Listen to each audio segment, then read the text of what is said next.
Alright, so hi, I am Joe. I play Luke, Green Pit Viper Ranger, and the Dimension Storm team leader. Hello, I am Lila and I play the Pink Ranger, Julie. Our Yeah. other two fellow Rangers are not here. We've had some scheduling errors, but two people at least wanted to play, so it's gonna be some filler. But anyway, hi, I'm Jay, and I play literally everyone else. Welcome back to Power Rangers Dimension Storm. Joe, go ahead and hit with the recap.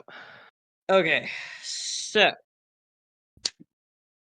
last session we began with kind of figuring out what we were gonna do next, right? Uh, Hayakawa goes to like help LR out with like tracking down where in the world Jackie has gone. And we check in with him, and he kind of tells us like, "Hey, figuring out where Jackie is going to probably take a while, even with Hayakawa's assistance. However, with like kind of the immediate threat of like Shield kind of to the side for the time being, we're like resting and recuperating a bit. Um, so next little plan of action is trying to figure out where the hell Marcus is because Marcus has gone missing as well.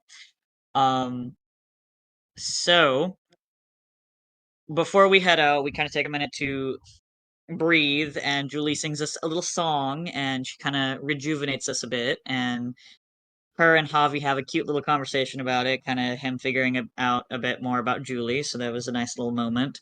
Um, After some thinking and thonking and speculating, Charlie's just like, "Hey, Luke, where would Marcus probably go?" And Luke's like, "I mean, we can try Marcus Mitchell, like try to find Marcus Moreland's cabin, like see if that's where uh our Psycho Red friend has gone." So we head out there, and um while we are there, Charlie kind of takes a look around with his aura sight, and he doesn't see anything, but it feels like we're being watched. So it's like maybe there's like surveillance cameras or some shit posted there, probably by Shield, though we find out later that that's not the case. So we go inside and Hobby finds a room that has been kind of like gone through. Like there's evidence that people have been there, but Moreland's craft room where his like carvings and the tapestry and everything was, that's been pretty heavily like looked through and messed with, though it doesn't look like anything was taken.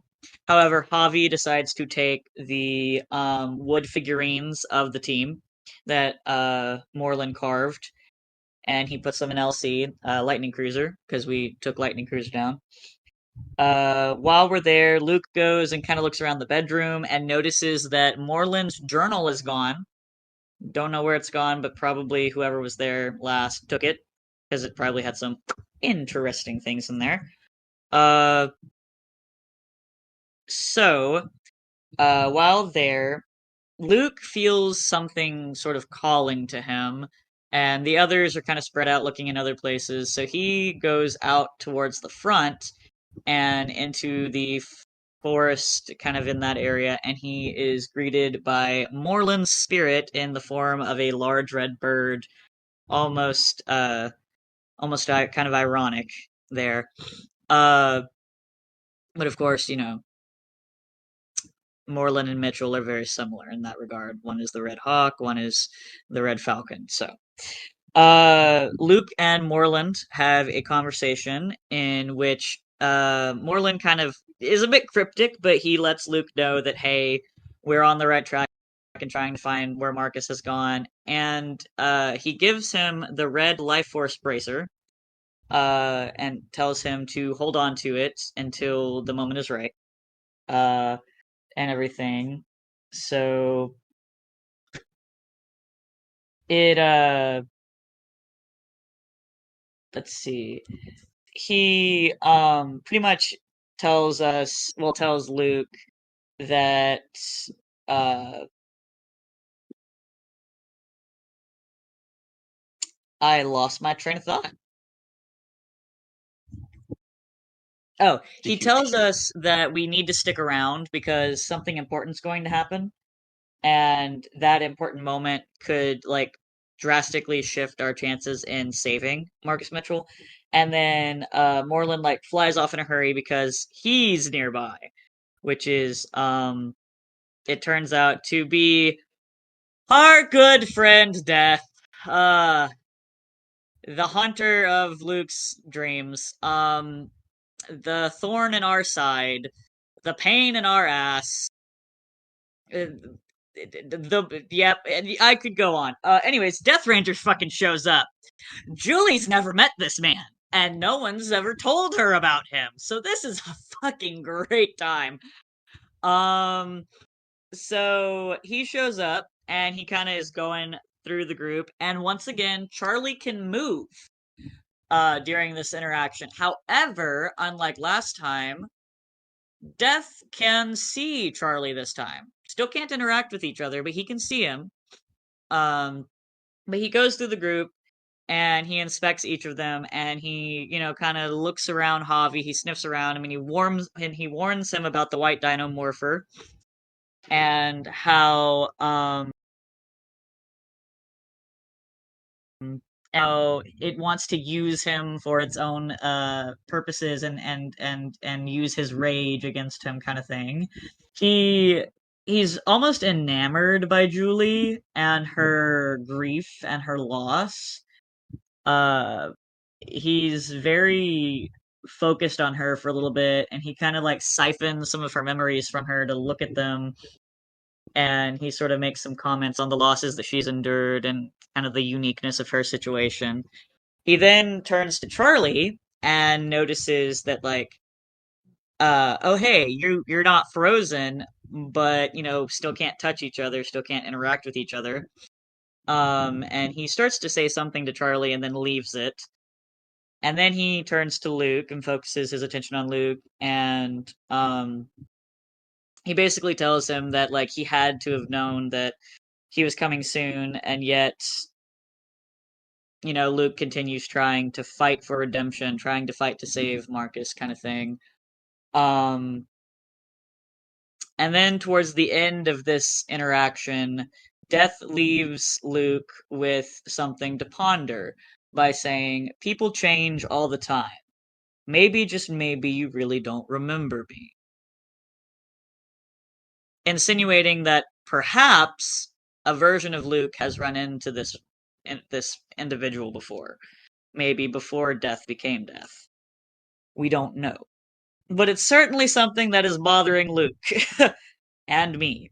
So, Death leaves, and time kind of resumes, color comes back into the world, and Julie is visibly shaken and fucked up and starts having a panic attack.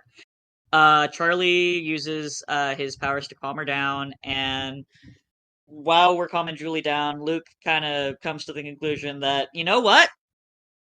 Marcus probably went to save Jackie because even though that's not his Jackie, that's still a Jackie, and that Marcus can't leave a team member behind because he feels guilty.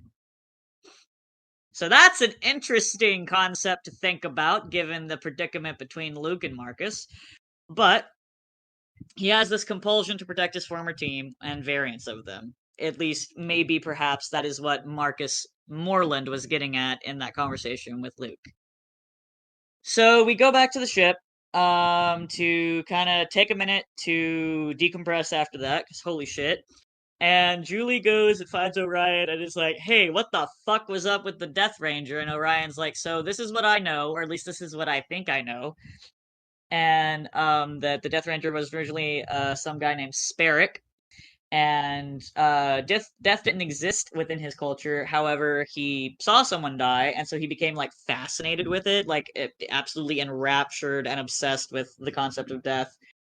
However, this version of the Death Ranger appears to be a human skeleton, and so that's weird because Sparrock was not human.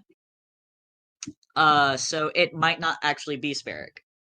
After this conversation is had, we kind of cut to the kitchen where Hiera is making some food.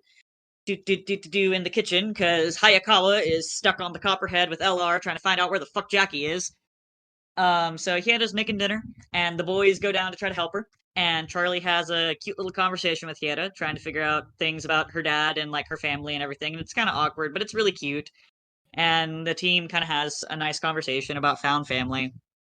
Um, and then we're eating, and boom, Hayakawa comes home, and so does LR. And Hayakawa's like, "Holy shit! Don't ever send me off with this man alone again. I hated that." And everything. And LR is kind of, like talking, we're chit chatting. He asks about Marcus, and we sort of talk about things. The Death Ranger comes up eventually, and Julie is not at dinner though. So Luke takes, Julie some soup, but she doesn't want anything. But she does show up eventually while LR is talking, and she scares the shit out of him, which is funny. But LR thinks that Death Ranger is not, in fact, Sparrow because of the differences. And Julie asks Death Ranger something, not Death Ranger, Julie asks LR about the Death Ranger since he has experience and everything. And he basically kind of tells her about like his own encounters with him and how he can move and stuff. So Julie wants to know more, so they kind of have a private conversation, and she learns about his like kind of curse of immortality that he has because of these contracts he makes with people called death deals. And essentially, a death deal is a deal that will almost never come true. However, it keeps both parties alive indefinitely until either one of them dies or the deal is fulfilled. And so LR has just been stacking these things. So there are literally hundreds of thousands of them under his belt. So the man can't die. Every now and then he loses one, assumedly because either the deal somehow is fulfilled or the person who is involved on the other end dies. And that's the thing. People involved with death deals can die. It's just almost like a buffer, like the first death doesn't count.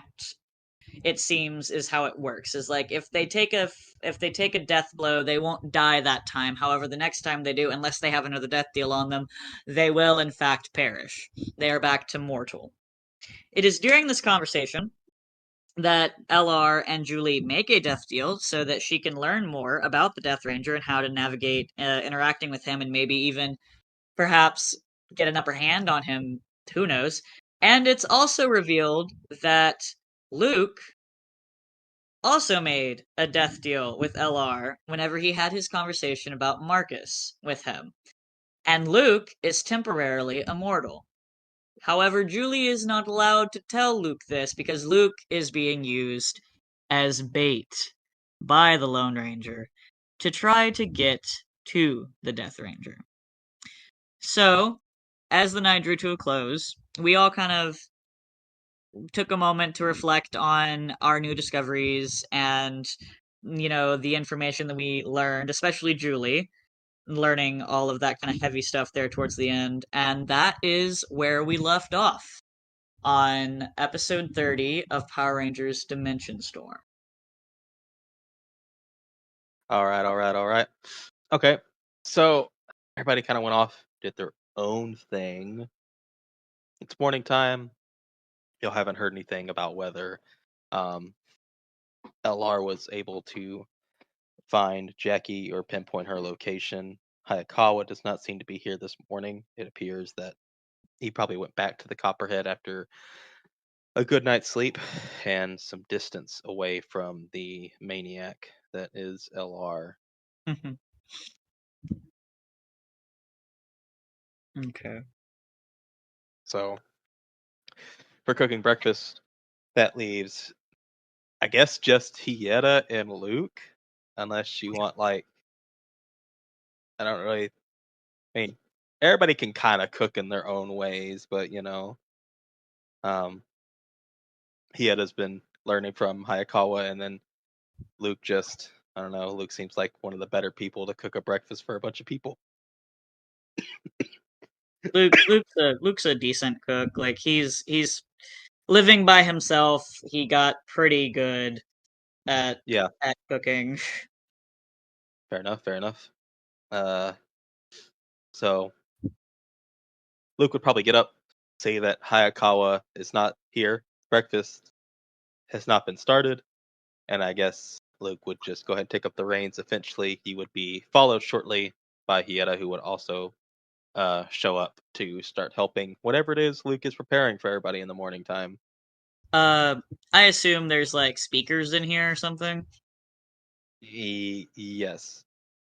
Music is playing. Music is playing in here. Allie's just a glorified Alexa. All you have to do is ask her to play something in the room. All right, he's playing. Fuck it, we're going with Nirvana. It's just like I don't know, Nirvana's greatest hits.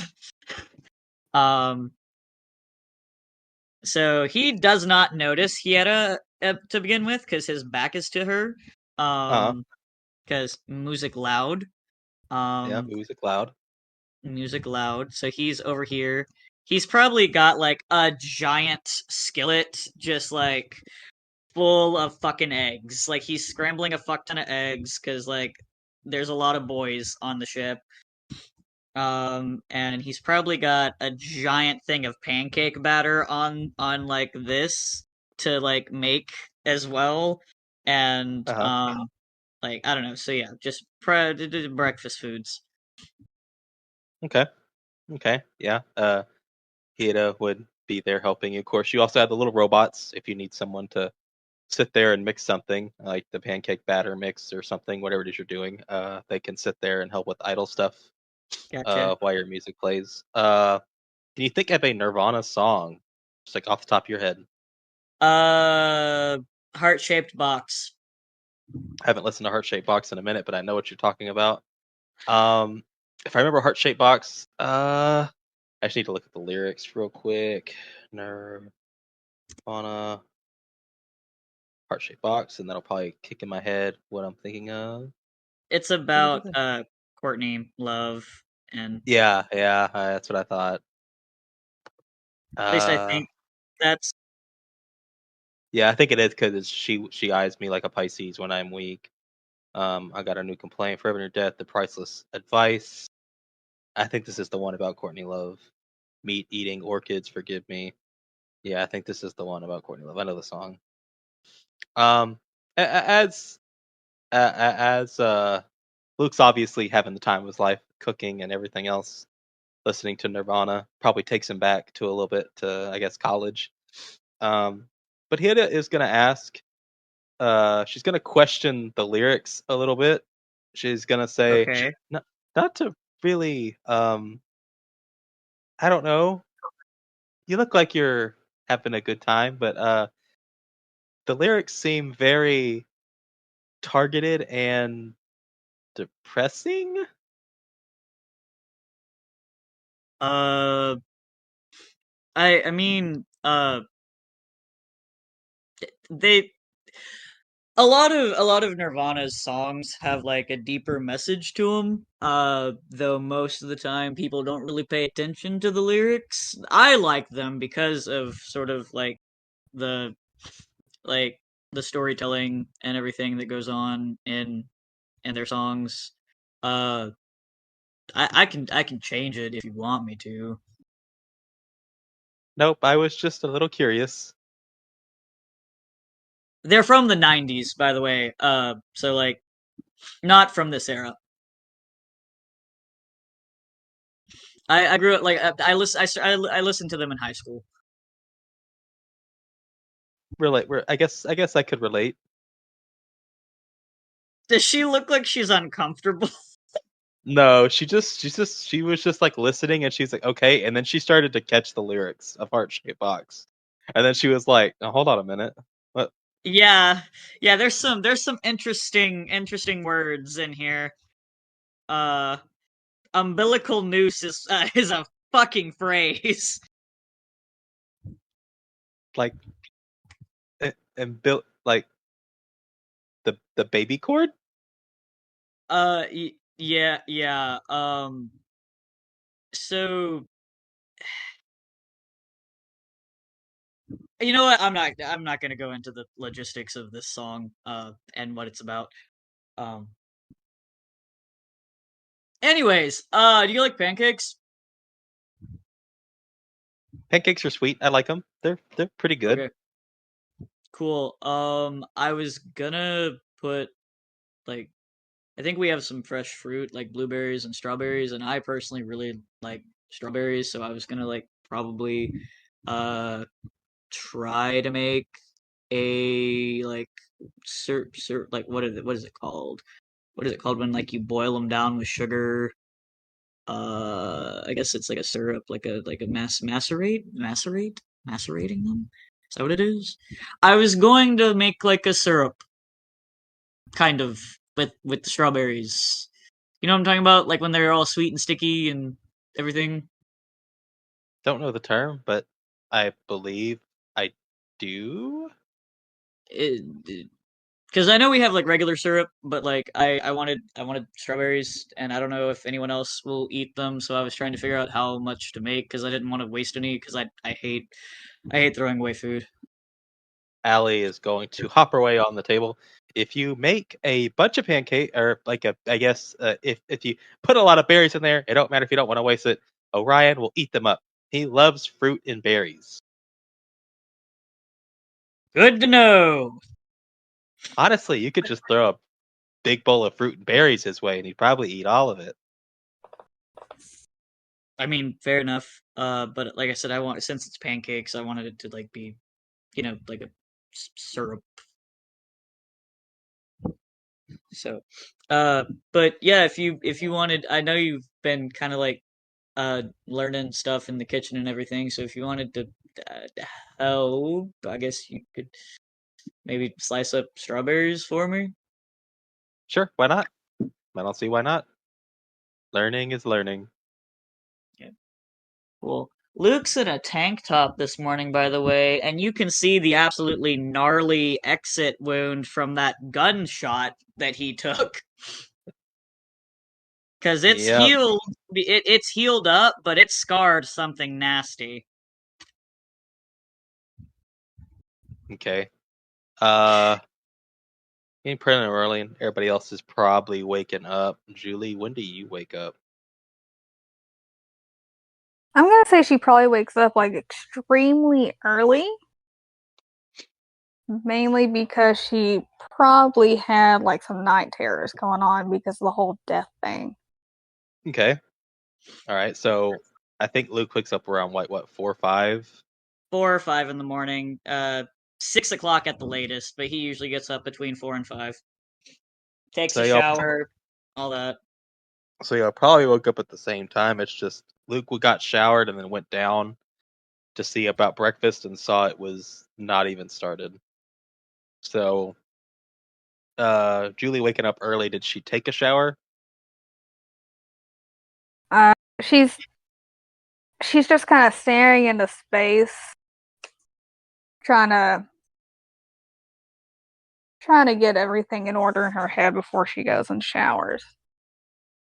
Okay. What's she thinking about? If the mouthwash they have is alcohol free, Yes. that's what she's thinking. She's just trying to think of any option she has where she could get her hands on alcohol, whether it's just mouthwash, hand sanitizer, vanilla extract. She's just kind of thinking about all the Possibilities. possibilities and if she should really act on what she's thinking about. Okay. Okay. Well, all right. Um, that's a thought. Definitely. Um, she could always check the bar if the force field is up. Probably not. She doesn't want to get caught. I mean, if there would be an issue, as soon as she tried, it would just go up. There would really wouldn't be. It doesn't hurt to try. Yeah, but Julie's character in general, she already knows the consequences if she gets caught by Orion, or what she assumed would be the consequence.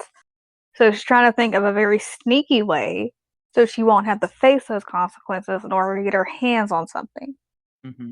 And she knows that the bar is right there in plain sight, and it's likely to not be open. And she also knows that Luke is the only person with clearance to the medical bay supplies. Yep.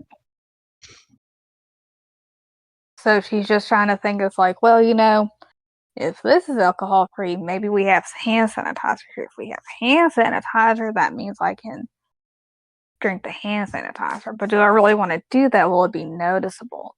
Well, if that's there, I wonder if mayhaps the perfume has alcohol in it. That's awful. You're gonna get hand sanitizer banned off this ship. And I don't think there's any perfume. Like, there's body wash and stuff, but there's no extra toiletries like that, I don't think. No, definitely not. Yeah. But she's thinking, because she's gone through her head of all the things she knows that will more than likely have it. And then she's also thinking of the consequences. But she knows that if she drinks it, she won't have to worry about the problem that she's currently having right now. But she's also like, is it really worth it? Or you could just, I don't know, check the fucking bar. But she'll get caught. Yeah, in character, she doesn't want to do that. Yeah, in character, she does not want to do that. In character, she does not want Orion to know. So how long does it take before Julie just gets up and goes to shower? Probably about an hour. Okay. So, we'll say Julie got up at 4, took an hour to think about all the consequences and things she could chug that had alcohol in them, realized she's probably fucked, take her shower, and then what'd she do after she gets out of her shower? She's gonna go to the garden. Okay, what's she gonna do in the garden? Just kind of stare intensely at the plants. She would smell the yumminess coming from the kitchen. Yeah, that too. Or she wouldn't be. She wouldn't be able to eat anything. Or are you gonna start a moonshine operation in the garden? She doesn't even have anything that would work. There's not even anything in the garden that would work for that. Hey, there is one alien plant in there. You don't know what the fuck that thing does. I'm afraid of that thing. Just Julie on it, like I wonder if this could be my solution. It could be. Orion walks on her, like shoving it in her mouth. She's not even trying to make fucking moonshine out of it. She's just like shoving it in her mouth. Well, I guess all good things must come to an end. But she doesn't do that. That plant is probably going to kill her from the inside out. It's like he just chased her like a fucking dog. Spit it out, spit it out, spit it out now. Basically. Oh my God, computer. But yeah, okay, so I guess as everybody starts to pile into the kitchen or the dining area, food probably finishes up around, I don't know, 6:30ish, 6:45. Probably. Some people aren't awake. Javi wouldn't be awake. Yeah, Javi definitely wouldn't be awake. Charlie might just now be waking up. Yeah. Giant stack of pancakes, a huge bowl full of eggs, a giant stack of bacon, fuck ton of strawberry syrup, the regular syrup in bottles. There's like a giant plate of like like a giant bowl of hash browns. Luke has a cup of coffee. This is like his third cup of coffee. Hieta has watched him go through 2 other cups. Hieta is going to hide the coffee. Luke is trying not to think about the absolute shit show that is coming. Like, he's trying to just enjoy the fact that he got to make breakfast. He's trying to enjoy the music. He's trying not to think about the stress that is inevitably coming. Shaking the whole time he's carrying plates. Just the rattle. He's fine. He won't start shaking until he's hit his like 5th cup. Like, he drinks a lot of caffeine. So it's like maybe his 5th or 6th cup that he'll start getting a little jittery, like a little shaky. Gotcha. Okay. So table's set.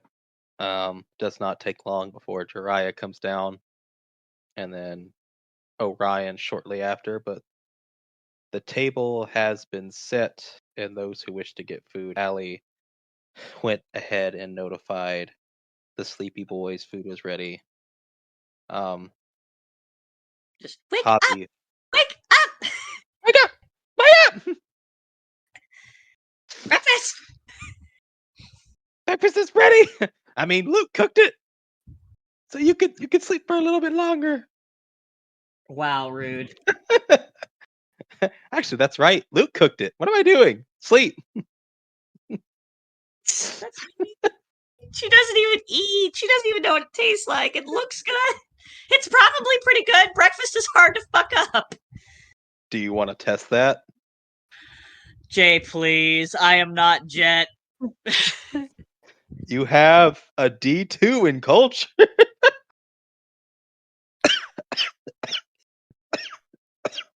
So you can try. I feel like this is not going to go well for me. Well, which also you got story points, which I was also helped. There was also help. yeah.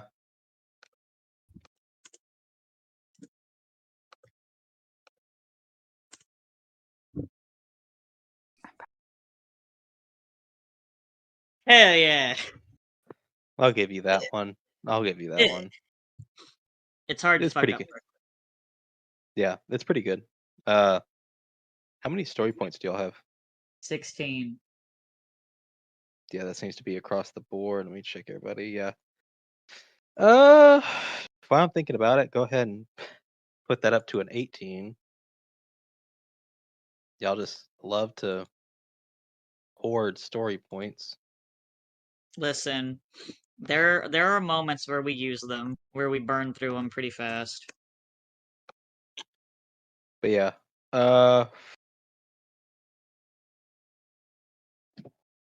Where's my charger on my laptop? So yeah, Luke cooked a pretty decent breakfast. Hell yeah. Oh, I'll give it to you.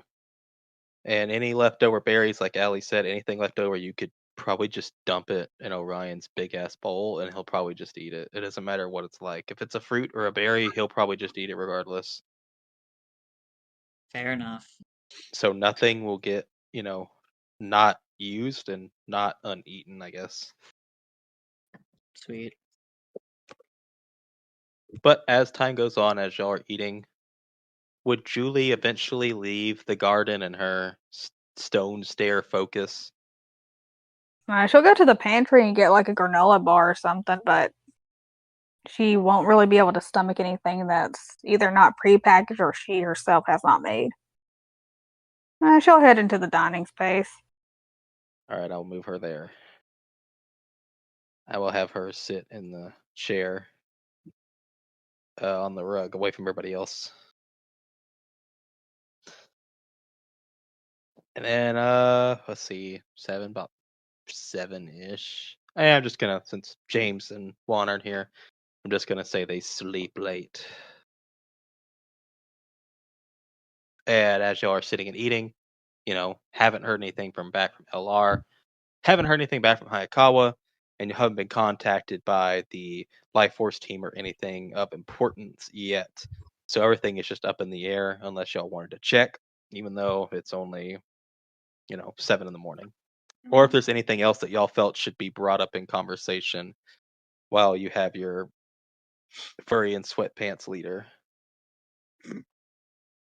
Dad. Yeah, your father, your adopted father. Oh, yeah, there is something he wants to ask Orion about, but not in front of everyone. Do you try to tell him that now, or are you just gonna wait? Hey, Orion, after breakfast, can I talk to you for a second? He lifts his face up from his bowl and wipes juices from the berries and stuff from his mouth area as he kind of just licks his massive cat tongue about. Yes, you, of course. Is it something important, personal issue? Something like that. Yes, whenever you are ready, uh, I guess you can meet me in my quarters. Cool. So, Julie, what are you doing while eating your granola bar, I guess? Yeah, she's just kind of like, she's a little bit spaced out. She's kind of just thinking, it's like, how long have I been wearing sweats? How long have I been wearing these? I'm pretty sure I've been wearing the same ones since yesterday. So I Okay. cannot figure out where any more are. Wouldn't she have been shown where like the closet is? Yeah, but all the other ones she don't want to wear. Oh, run out of black sweatpants. Yeah, why do you think she's wearing white? Black, gray, white, all the colors. There's plenty of different variety, but mostly black, gray, and white, yeah. One day she goes rolls up with like the sweatpants that has Juicy on the back. We do not have juicy sweatpants, but we can buy some when we get to the 2000s.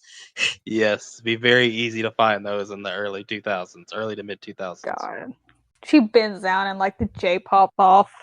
Uh, Oh, wait. Also, yeah. she looks at Jiraiya and she's like, "When you get a chance, can we talk?" He just kind of looks at you. Yeah, sure. Whenever, I guess. After I eat, I'm probably gonna go do some training in the sim room. Kind of been lacking on that lately, so I'm trying to keep that up. But yeah, I'm available. Just let me know. All right, yeah. Once you're done eating, if we could have a talk, I'd greatly appreciate it. Oh yeah, sure. Just like I said, I'll be in the sim room whenever you're ready, or I guess call me on the comms and you know. All right. So you go to eat breakfast. Um, Seems like Charlie and Javi are sleeping late. They're fine. Allie says they're fine. They're still breathing. But no need to worry. They're probably just tired. It's exhausting. Lots of stuff is happening. So probably best to get a little sleep. So go ahead and do. I guess so. Ryan and Luke first. Okay. So yeah, Luke would go find Orion in his quarters. Get a little keypad of press, lets him know you're there. Door opens, and you come in. And he's just kind of looking at a data pad, wearing his pants, nothing else really. As he sets the data pad down on the arm of his chair and directs his attention to you. So, what is it that you need to talk about?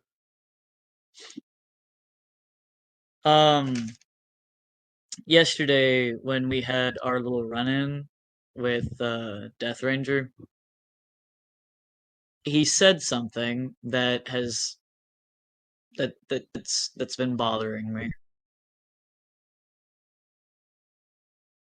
And I'm assuming that this might be something pertaining to Marcus or yourself, most likely. Yes.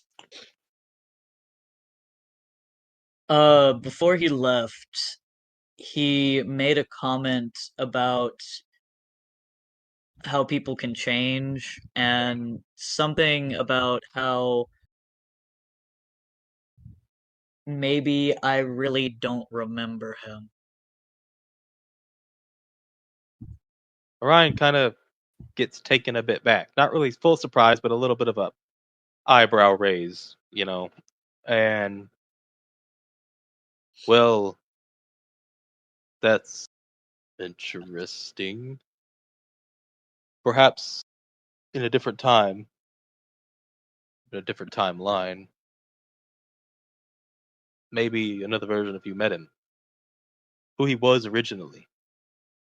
Maybe he thinks that you'll see him regardless, no matter what universe.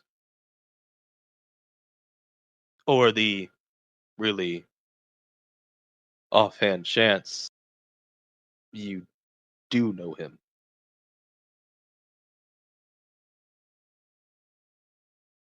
But that also brings it down.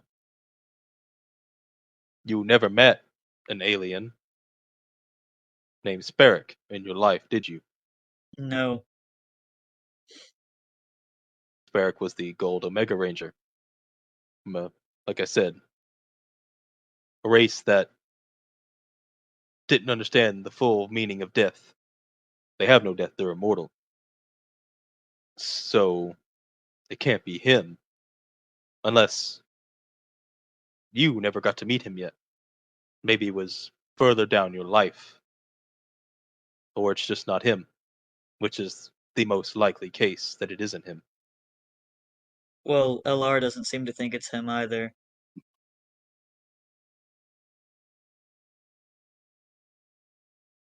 So that really does narrow it down. It's not him.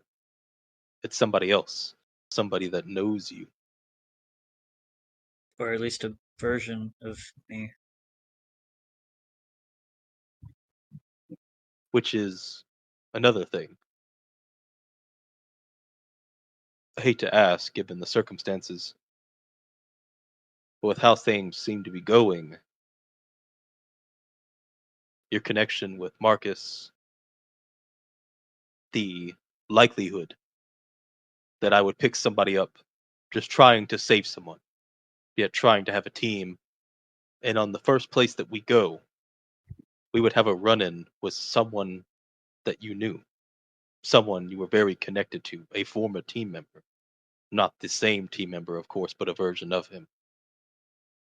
With the going on of events, I can't help but wonder, and you probably have too, but it most certainly isn't one of your former teammates, I don't believe. But then again, we don't really know now, do we?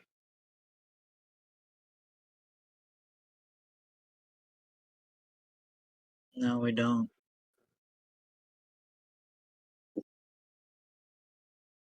And there's no way it could be your mentor.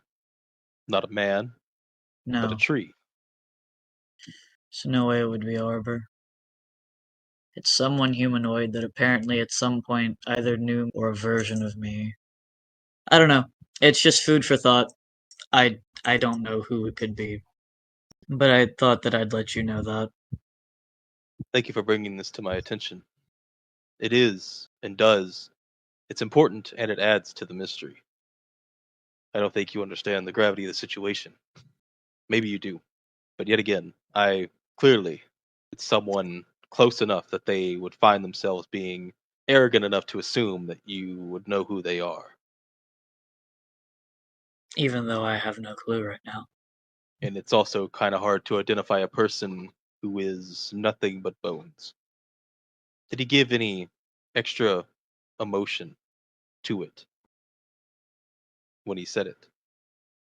I honestly can't really remember. There was so much happening. I just that stuck. Okay. Well, if you ever need a clear identifier, you know the sim room is always available. I know.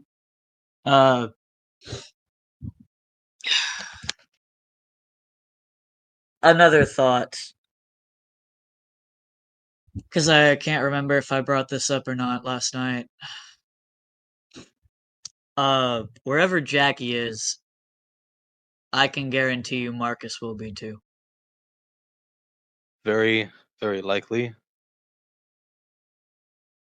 I've thought about it before, trying to find him myself using the powers that I have available, but something keeps telling me to just let it play out. Not in a mean way. Marcus is very capable.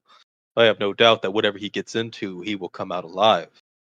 More or less, who he's going to hurt in the path that he carves to what he deems is his ultimate goal. Marcus has very little left. He has practically nothing. When a man gets so far deep down to where he feels as if there's nothing left, when he sees no other way, that is when a man becomes his most dangerous.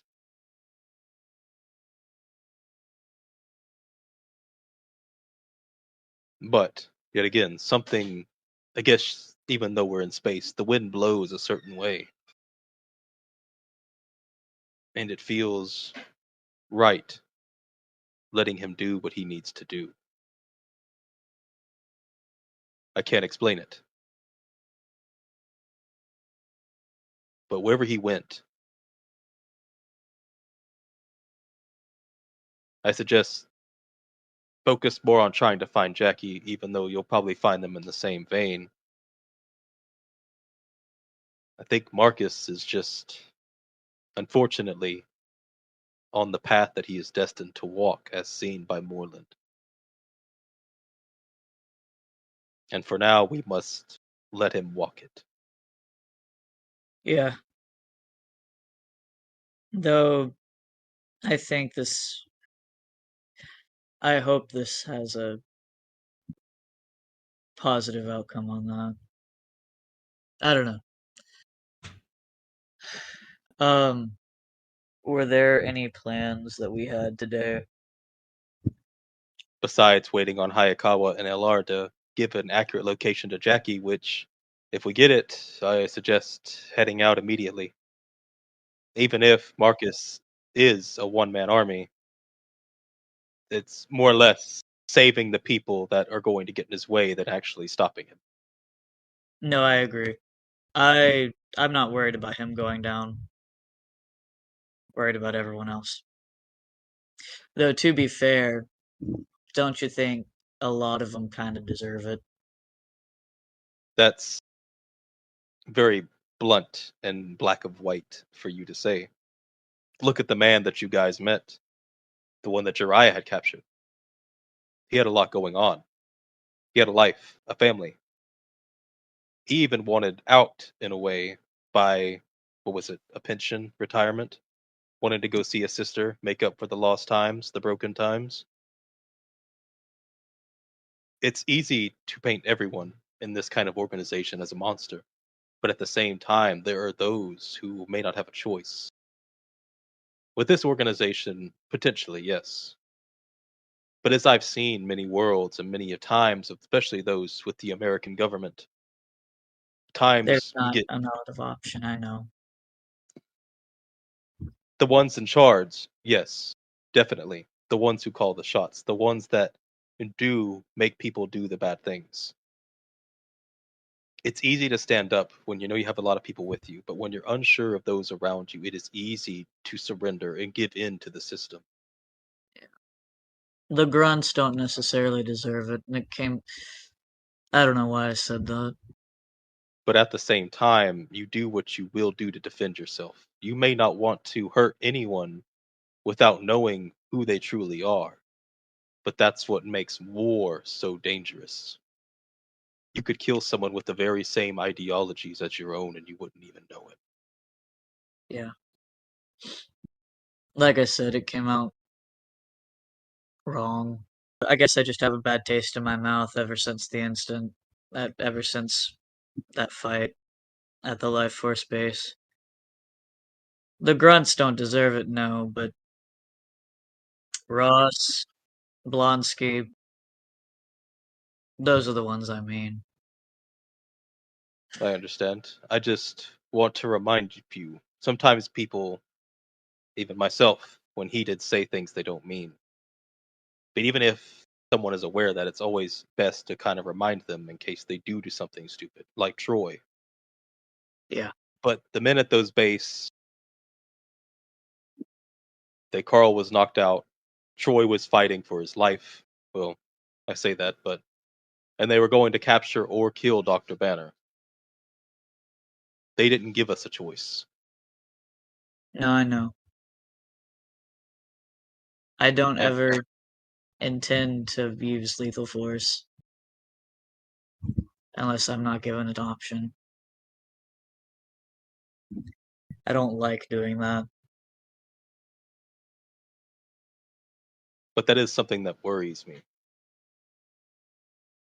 Ross, From what I understand, and like how I did my research for Dr. Banner, Ross becomes the Red Hulk usually because he is afraid of the power the Hulk has. Sometimes it is fear, and doing the one thing no man should ever have to do to protect himself and his people around him is to become the monster himself. But other times it's greed. Something of such power and he doesn't have it. Something he wanted. He turned himself into a monster because of that. Whether that's this Ross or not, he played his hand. He gave in to it, and he almost killed Javi and all of you. Whether this Ross did it for greed or for protection of his country and his fellow countrymen is up to speculation. He's But made his bed. indeed he has. And with that bed, I will bury him in it if I have to. Marcus lost the fight to Banner, so Marcus can clearly not win the fight. The question is, with how much bigger Ross is, if Dr. Banner could take him. And if he can't, I will.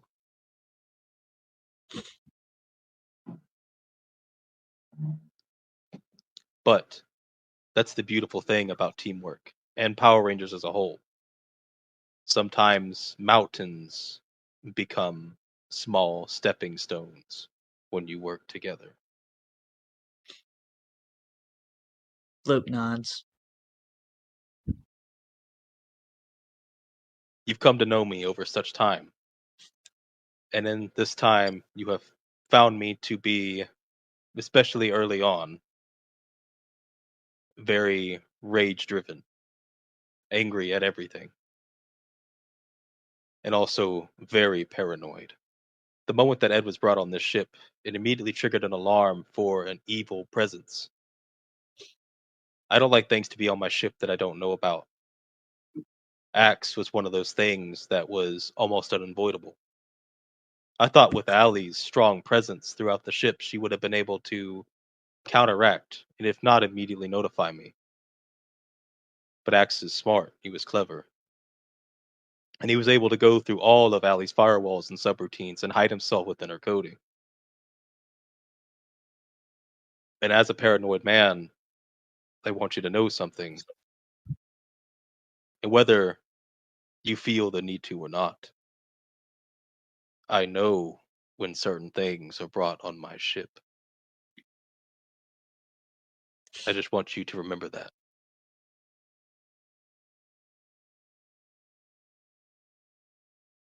You know what I have in my room and in my bag. Yes. And I find it interesting that you decided not to tell me. Mostly, I just want to know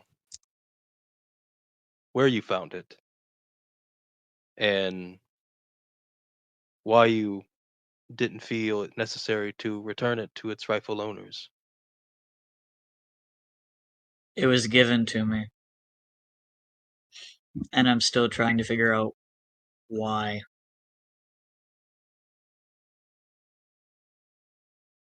Who gave it to you?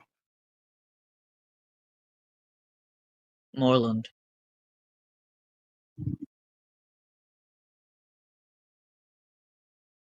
He appeared to you. Kind of.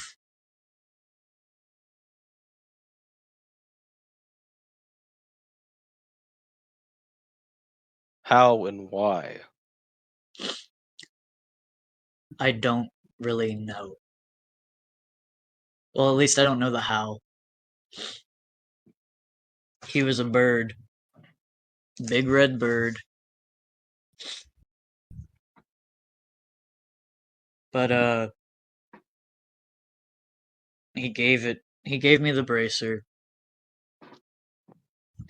For when the time is right.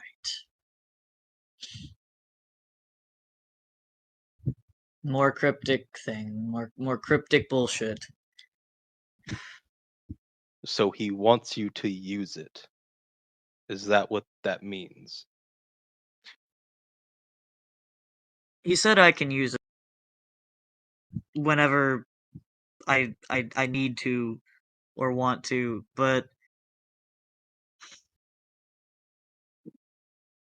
I'm supposed to give it to Marcus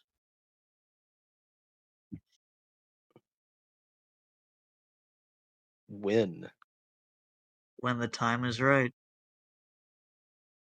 Well, either Moreland was insane, or if Charlie is able to save Marcus, then maybe after that. Maybe. He also said that we have to stay. Though I know we're staying till we get Jackie at least. But he reiterated that we have to stay, whether the Life Force team wants us here or not. With all things considered, I would agree yet disagree. No, we have to stay, Orion. If we No, want a chance at saving Marcus, we have to stay. I agree. I just did he tell you why? It was a very brief conversation. Well, then, if there's a chance, whether they want us here or not, really didn't plan on leaving again unless the pirate forces were dealt with anyways. There's a considerable amount to think about. So, if you'll excuse me, I would like to ponder a few things. Yeah. Luke will, and then he'll kind of stop at the stairs and turn back around. How do you deal with everything? That is an excellent question. I think it comes down to my upbringing, my birth, my life beforehand. I can't account for the other versions of me,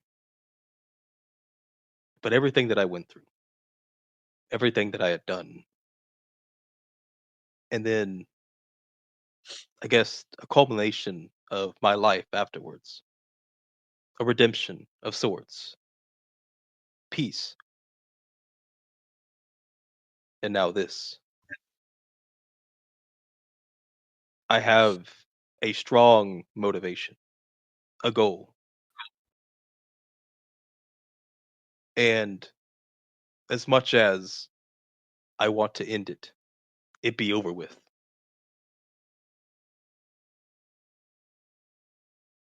After everything, stopping helping people, even though we have no reason to stay. Once we figure out he's not here, Billy's not here. Whenever we go places, things change. The turtles, for just to give an example, we had no reason to stay. When we discovered that it was just Ivan Ooze in a different cage, no reason to stay. But two of you at the time had no idea what it meant to be a part of a team, had no idea what it meant to be a Power Ranger. And then you lost. In a way, seeing you become back to the person that you used to be, and seeing them, Javi and Charlie at the time, grow into new lives, grow as Rangers, learn their powers, find out their inner strengths. I think if I didn't have y'all to weigh me down, to bring me back into the person that I worked so hard to become, I would lose it. If I had not decided to save y'all, it probably would have been just me and Hayakawa,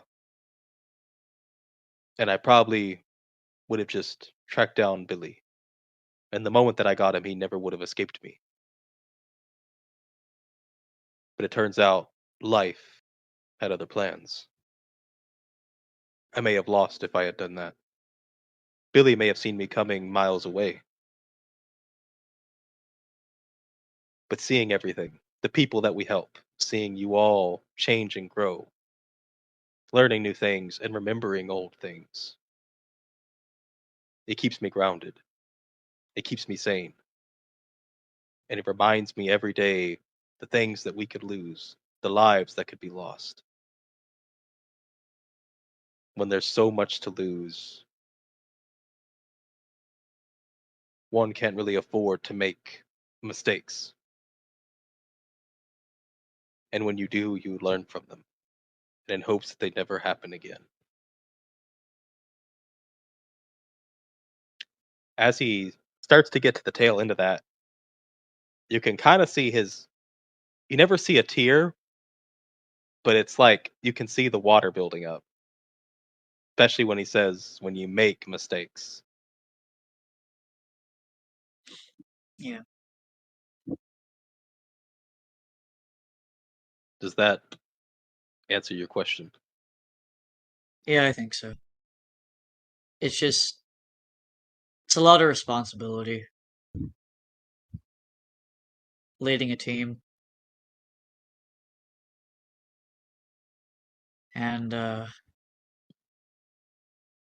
know you are, kind of in charge of everything, but you're the only one that I think fully understands the pressure. I do. But at the same time, all things considered, I don't regret my decision. Even if you fail, and I feel as if you need to be stripped of the title of leader, I will not regret my decision. Because I think it's been good for you. And maybe you can have, at some point, a decent conversation with Marcus, and you can relate and see through the pressures of leadership exactly how he got to where he is. Luke just nods. It's not the same. At least I hope it doesn't end up the same. But I think it'll help whenever he is truly ready to speak. Hopefully. One can hope. Yeah. I don't even know if after he gets back to whatever sense of normal he could possibly get back to, if he would even want anything to do with me. And I wouldn't blame him.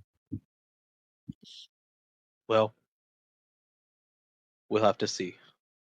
I feel as if what's going on in him is definitely warping his emotions and his thoughts.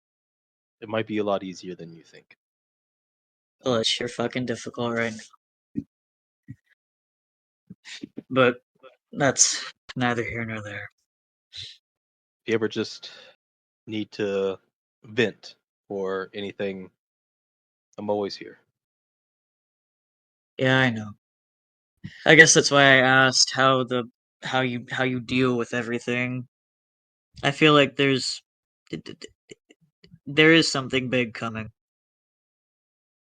Once we figure out where Jackie is, that's going to be a whole hell of a headache. And it's going to be a lot of tension. And it's going to be a lot of stress. And I've already had one dream about it.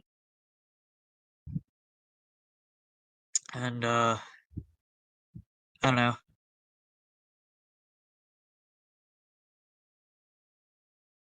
It's just some days feel really really lonely. Cause you know, Charlie's just a kid and he's in the middle of all this. And he's learning a lot and he's growing a lot, but I still feel bad. Because he tries to help and he tries to understand, but he just doesn't understand all of it. And then Javi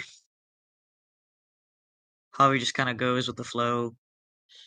Julie just got here. And I want to get to know her better.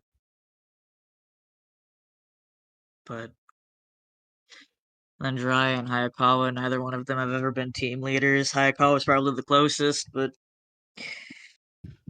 you know, he never had to fucking have dreams all the time and shit. Have to be the one that's like, oh hey, what should we do? Hey Luke, what are we doing? Hey Luke, what are we doing? What are we doing here? What are we doing there? What am I supposed to do? What do you want me to do? Don't die. It's just, I don't know. Didn't you tell me that you had some contact with the, I guess, ghost of Tommy Oliver from K-12?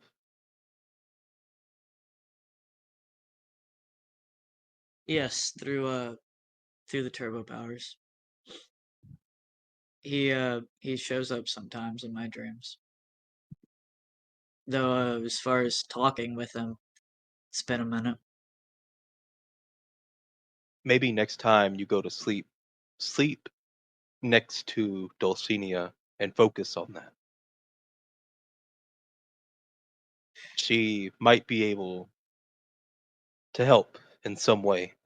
Maybe you can have a much longer conversation that you probably need to.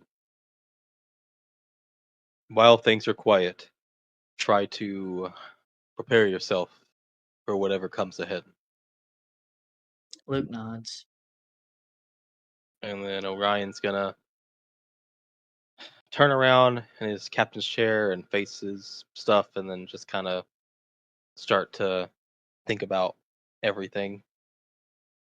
Yeah. Where is Luke gonna go now? He's probably gonna try to find Julie, though I know Julie was gonna talk to Jiraiya, so let's do that, and then let's just say Luke finds her at some point. Oh God. Not in the middle of that, please, for the love of God. That conversation with Orion took a minute.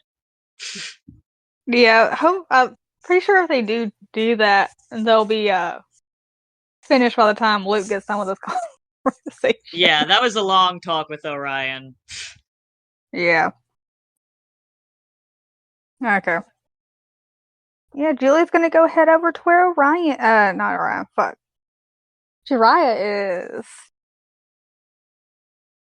Yay! Yeah, he's in the simulation room. Doing ninja stuff, you know, As they do. turning into cars and shit. Should Julie knock or something before she goes in there? I mean, it says it's in use. You can knock. It's not locked. People who don't want to be bothered usually lock it. He didn't really lock it, so. Okay, I guess she'll just fucking bust in there. Nah, she'll knock, be like, hello? It You opens busy? up. The door opens up. Hello? So you walk in, and at first it's like this kind of, I guess, like Japanese-esque fortress, whatever. And there's like training dummies and stuff like that, mountains in the distance. Very nice feeling, really decent weather. And then as Jiraiya sees you, he stops what he's doing and he says, "Oh hey, and simulation." And then it all turns back to the simulation room. So he's also kind of sweaty right now. He's been working out, catching up some stuff. He says, "So what do you want to talk about?" Alright, so listen.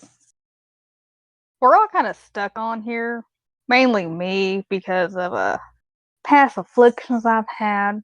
I was just wondering, would you like to, I'm just gonna be very upfront about this. Would you like to fuck?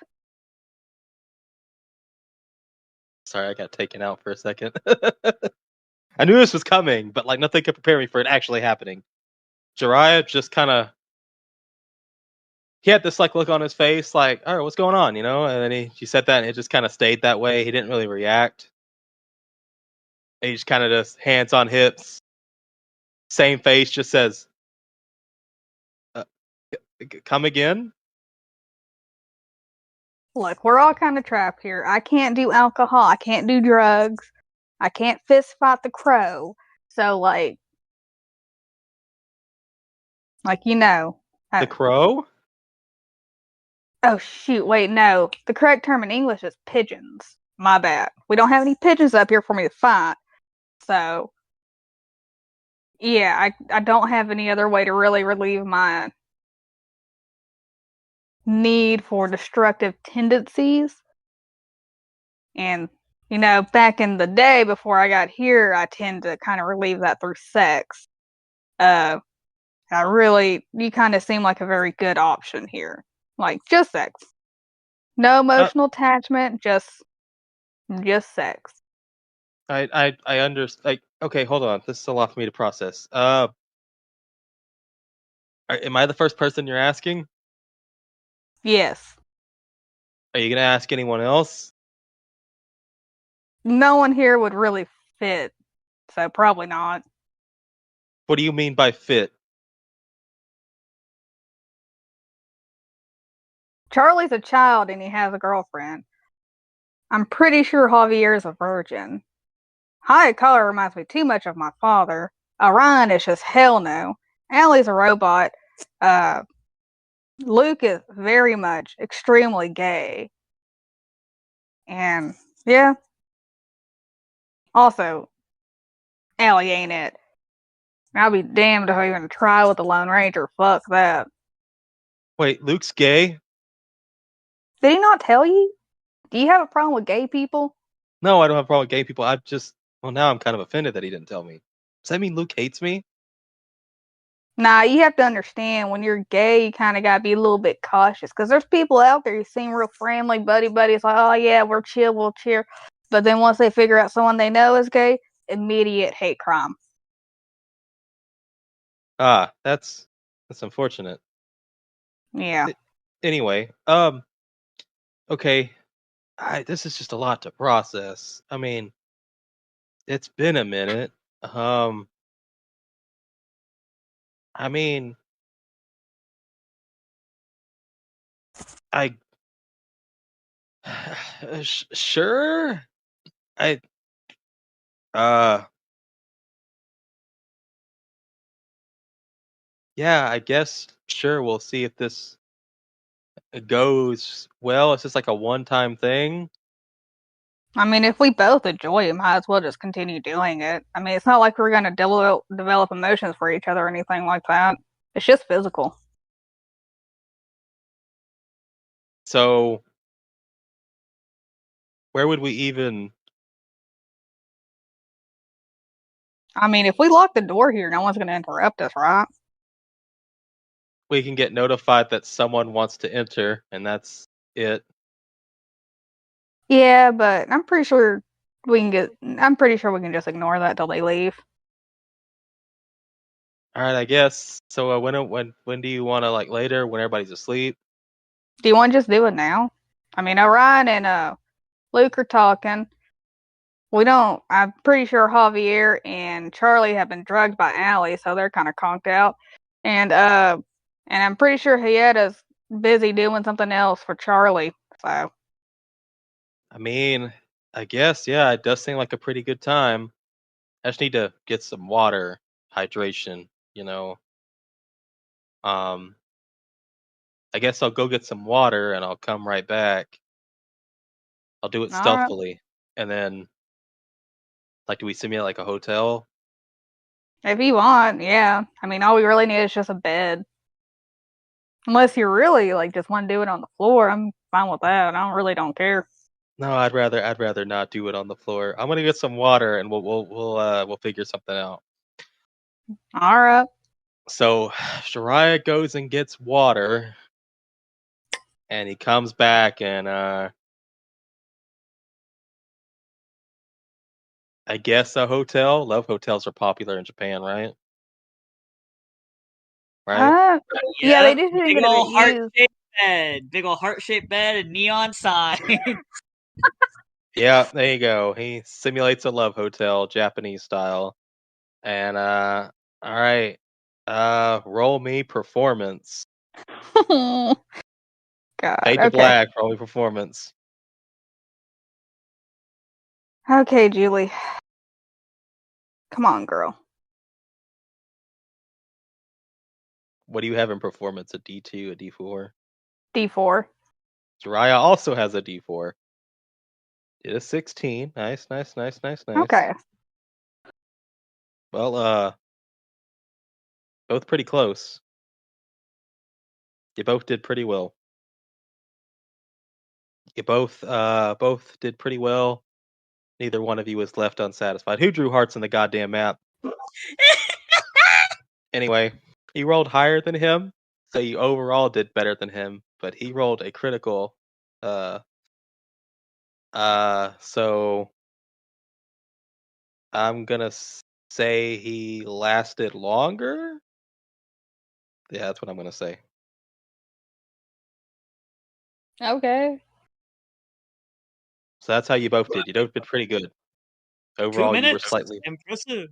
impressive. Overall, you were better by not by much, but still better, and he lasted longer. So that means you busted first. Congratulations. All right, so it's over. You clean yourselves up, whatever. Is there anything you want to say, or are you just gonna sprint far away? Let me know if you want to do this again. Finger guns and walks out. Jirai and Simulation Room still confused. What the fuck just happened? Sounds about right, yeah. That's about right. It's about accurate. Yeah. Yeah, nope, Jiraiya's still confused. Jiraiya's gonna go take a shower. Julie's gonna go head to her room.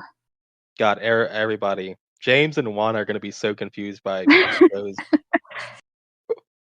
They're gonna be so confused. Don't tell him anything. Don't tell him anything. Leave them confused. Leave them. Well, if Creepy. Julie's gonna head back to her room, might as well go to this map. Yeah. God, Jesus fucking Christ. Jiraiya, I just like the mental image of Jiraiya standing there naked, just confused for a minute, like, what the fuck just happened? He'd be so confused. Just so bamboozled, but like, yeah, sure, fuck it, why not? Fuck it, We we ball. ball, literally. Kamudi is, I don't know, on the pool table, being a menace. Him got little bed now. I made him little bed. He do got little bed, but he playing with the pool table. He playing with the pool balls. He's playing pool and he's winning. I like to imagine Allie's hologram is like a red laser dot for him. Yes.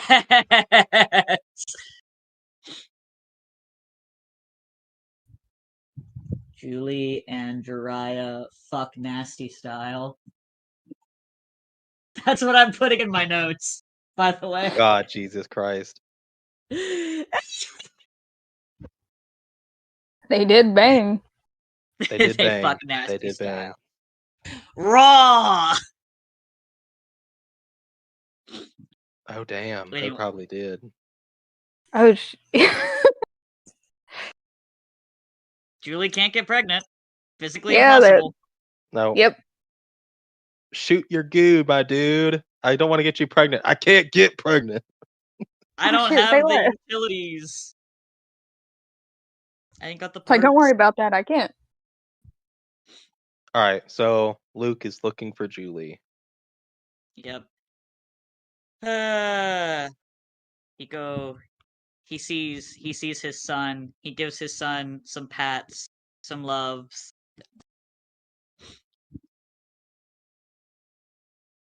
And then he go to where the only place that he would assume that she might be, because he didn't see her anywhere else. And just knock knock. Julie goes over and answers it. Yes. Hi. So while we're like waiting on like to hear news about whatever the fuck, um, y- I'm just gonna put this as bluntly as possible. You've been stuck in like sweatpants and shit for the past week. Yeah, I didn't Uh, really know when to mention it because it's like it. We've had like some shit go down, and I've just been in sweatpants the whole time, and I don't really know like will we'd have time to get anything new. that's what I Yeah. wanted. That's what I wanted to ask. While we have time, because things seem quiet right now, did you want to go shopping? Yes, please. Great. We can take Lightning Cruiser if you'd rather, but I haven't gotten to take Taka down in a while. I don't know how I feel about bikes though. Ah, the death traps. Yeah, let's go. Cool. Luke's gonna ask Allie to beam him and Julie down with Taka. Because he hasn't gotten to ride his motorcycle in a minute. And he would like to. Hang on, before we leave the ship, actually. 1 second. 1 second. What are you Oh, doing? okay, I got money. I got money. Okay, we're good. We gonna do Rob Hobby again? I was literally about to be like, I might want to go steal some money from Hobby, but You probably could just ask. no, yeah, we could just ask, but I've got money. Julie Okay. also has money. So the best place for y'all to go to be Mariner Square. Okay. Eh. Eh. And then I have mall maps I can just throw up. Mariner Square is right here, yeah. Yeah. Okay. I mean, Luke would request to be put down somewhere to where he can at least ride Taka a bit to Mariner Square. Alright, so yeah, probably be put just light cruiser for reference. Probably somewhere on this road here. Let's say just like kind of outside of town. That way he can just Yeah. and he can enjoy the ride. Yeah, outside of town, y'all can enjoy the ride. And eventually y'all head to Mariner Square. Like I said, I have a mall map I can pull up. And we're just gonna take y'all to a mall. We going shopping, getting clothes. God, Julie's first set of clothes are all gonna be spaced from late 70s. Does late We can 70s find have some nice. bell bottoms? Yeah, Julie's gonna get bell bottoms. Hell yeah. God, I want some bell bottoms. Yep, Let's see. Julie gonna get bell. Let's see. Jeans. Yeah. Average jeans at Walmart cost like between $16 to $20. $16 to Yeah. $25. So we're gonna just go in the middle and say $20 for an average pair of pants today. So it's like $7 then for a nice pair of jeans. So Luke should have enough to get Julie some decent clothes. Alright. Whenever y'all are ready, you're on the map. Or the map is here. Alright. Where's the clothing store? Hi, LR. What the fuck are you doing? Why are you here? Let's see. This is a clothing store next to LR. This looks like a clothing store. Let's go with this one. Why is LR shopping? I don't know, why is he shopping? Isn't he supposed to be finding Jackie? The ship mostly doing it now, so nothing but a waiting game. That's a bookstore. And also, it may have been Hayakawa telling him, I need you to leave. Yeah. For like a Hayakawa certain was amount like, of time. LR, I need you to get the fuck out of my face, so I was going to find hentai. No, there wouldn't be hentai, there'd be porn. Playboy Bunny magazines.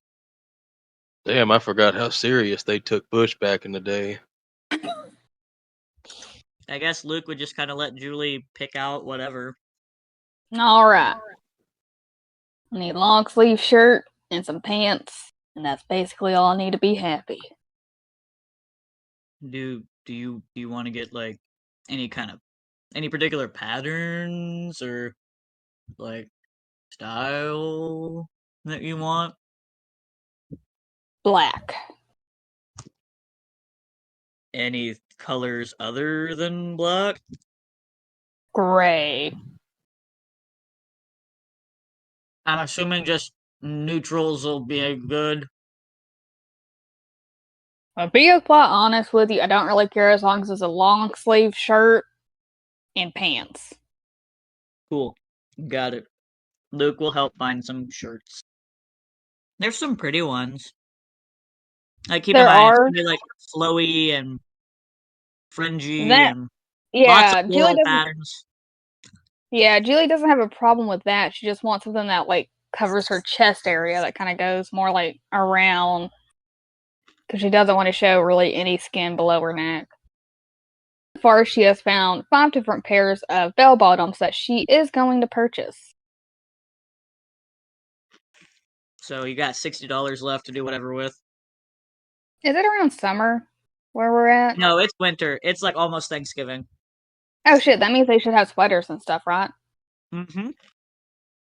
Coolio, she has found 5 different sweaters she also wants. Okay, so All neutral colors. let's say they're probably like also $7. So 40 accounting for tax. Alright. Yeah, okay, that's kind of all she wanted. You need some shoes, don't you? I think these are fun that I have on. They're like plain sneakers. Yeah, she's fine with that. She don't care about. And grippy socks. Oh yeah, and grippy socks. We cannot forget about the grippy socks. You don't want to get like a pair of genuine boots from this time period? That'd be pretty cool. Okay, what kind of boots they got? Let's look at them.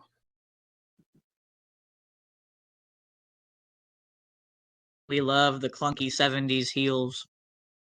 Oh god, yes. And they would be genuine. They'd be vintage. They would. Like the platforms and shit.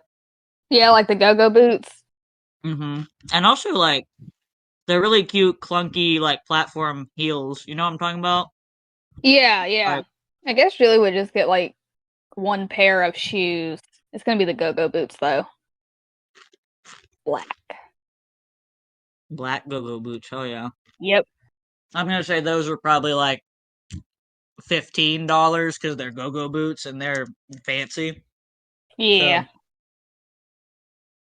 that's $95. So probably looking at $100 after taxes included. Hmm. Luca has just enough money. Julie's probably gonna pay for it herself. Luke will not let her. How much money does Luke have on him? He has enough. How much though? Because Julie has $350 in USD. Luke has over $100. Julie is gonna pay for it. Luke is trying to do something nice. Julie doesn't like owing anybody. You don't owe me. You need this. Yes, and I have the funds to finance it. This is part of my culture. This is part of my culture. Are you trying to say that you won't let me pay for my stuff? That's against my culture. Will you at least let me pay for the boots? No. Okay. I pay for everything. So how much was that altogether? Let's just say an even 100. Even 100? Okay. Who the fuck is talking to LR? Who is this man? Retail Ray?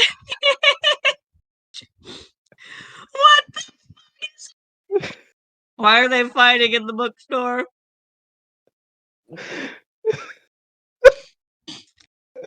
Do I get here and hear a kerfuffle? Roll me alertness. Oh god. I feel like it would not be easy. It would be very hard to miss loud southern swearing. Because I feel like a lot of loud southern swearing is happening. Alright, you got it. You can hear it. All right, what am I hearing? You're hearing 10 years of retail experience, sir. You're nothing. I've heard worse. I've been through worse. Your fists, they don't do anything. This job is a hellhole and a life sink. You know, at first I thought this is going to be a good idea, but the more that I keep swinging and the fact that you aren't staying down has led me to believe that I have made a grave mistake. But I'm already here, so I'm going to keep swinging. Luke runs in. LR, what the fuck are you doing? And you just see this this guy with LR.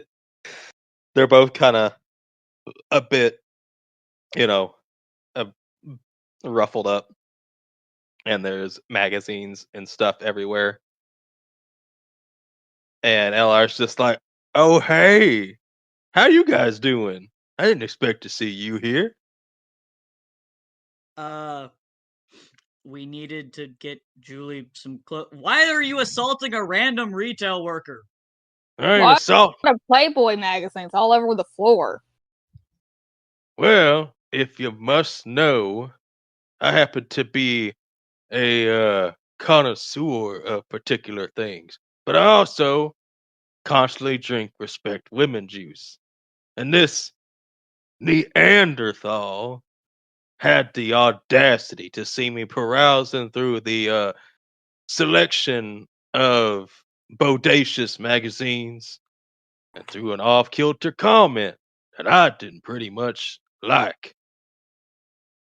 This may be the 1970s, friend, but women are not objects. And I'm just saying it's what they want to do. It's their profession. If that's what they want to choose to do with their life, well, when all is out to sea, then perhaps maybe they should have chose a different profession. Oh shit, you're one of those basement dwellers. Do you sniff your own, like, cum stain underwear whenever you're really mad? Is that where you get your power from? Listen here, buddy. These women are making hella bank, and you're just selling the pictures that they take. You really ain't got room to talk. Exactly. I bet you his socks are stiff. Probably got blisters on those feet. Probably pregnant with how much he uses those socks. Well, luckily for me, it doesn't matter what you think. This is a store, and this man had decided to swing on me, thinking it would do something. 10 years of retail, it's not going to do anything. So, unless you want security to be called, we can consider this a slight disagreement, and you can go about your way.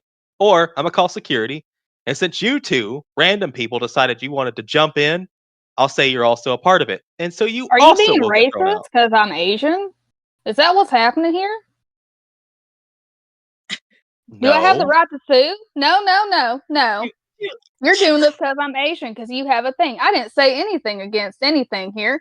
I'm just making observations. I thought this was America. Is this not a free country? Can I not sit here and observe and make commentary about what is happening in front of me? Can I not? Are you trying to suffer my free speech? You know, I hate to be that guy, but this is America in the 70s. They weren't exactly, well, I mean, 30 Lone years Ranger, shut the later. hell up. I'm just saying, this may not go the way you think it is going to go. All It's gonna go one way. right, fine. I'll just throw him out. You two can stay and do whatever, but this guy has to go. LR, please. You look me in the eyes and tell me to back down. Hey, Okay. LR. All right. You know what? I don't want it. I'm not gonna do that. Because I agree. I agree with you. So how we going to do this, friend? As you can see, the scoreboard is I've hit you twice. You haven't hit me a single time. So, I mean, if I may butt in real quick, if you could just apologize to my very angry cowboy friend here, I think maybe we could all go about our day and admit that what you said was wrong and kind of fucked up and sexist. However, if you don't apologize to my really angry cowboy friend here, I think he's probably going to beat the shit out of you whether security gets called or not. And you don't want that smoke. I don't know if you know much about unhinged cowboys, but you don't want that. All right, fine. They are women. They are not objects. I'm sorry for making accusations about women I do not know. Regardless of the profession, I shouldn't do it anyways. Are you Thank happy? Just so you know, I think your receding hairline would probably come back if you weren't such a sexist asshole. I'm just saying. Just an observation. Thank you. Now, I'm gonna head to the back and contemplate my life. And y'all have a nice day. Just remember, if you stop being sexist, you'll get that hairline back. I don't think he's listening no more. Nah, he's probably gonna go like shoot up heroin or some shit in there. I don't really know what the 70s about, but I'm pretty sure there was a lot of drugs involved. Yeah, There drugs were. and unprotected sex. Luke picks up one of the magazines that's on the floor. And does what with it? I mean, he's just looking at it. What did I pick up? Just Playboy. Mm. It's got one of those sections where you like flip it down and it's got like the 3-page flip down, how they used to do. Oh, yeah. He sort of holds it up and he looks at it. And he Now just you kind of see. folds it back up. Now And he you see puts it that back. there. Beneath all that bush is called the Burjana. It's a mystery.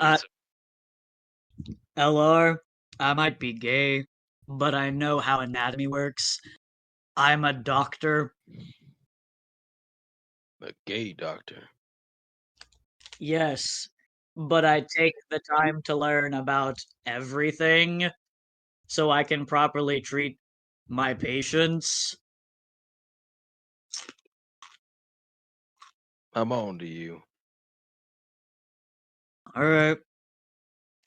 Can we get out of this store with the sexist owner or whatever? Because I don't want him thinking we want to do any business here after that situation.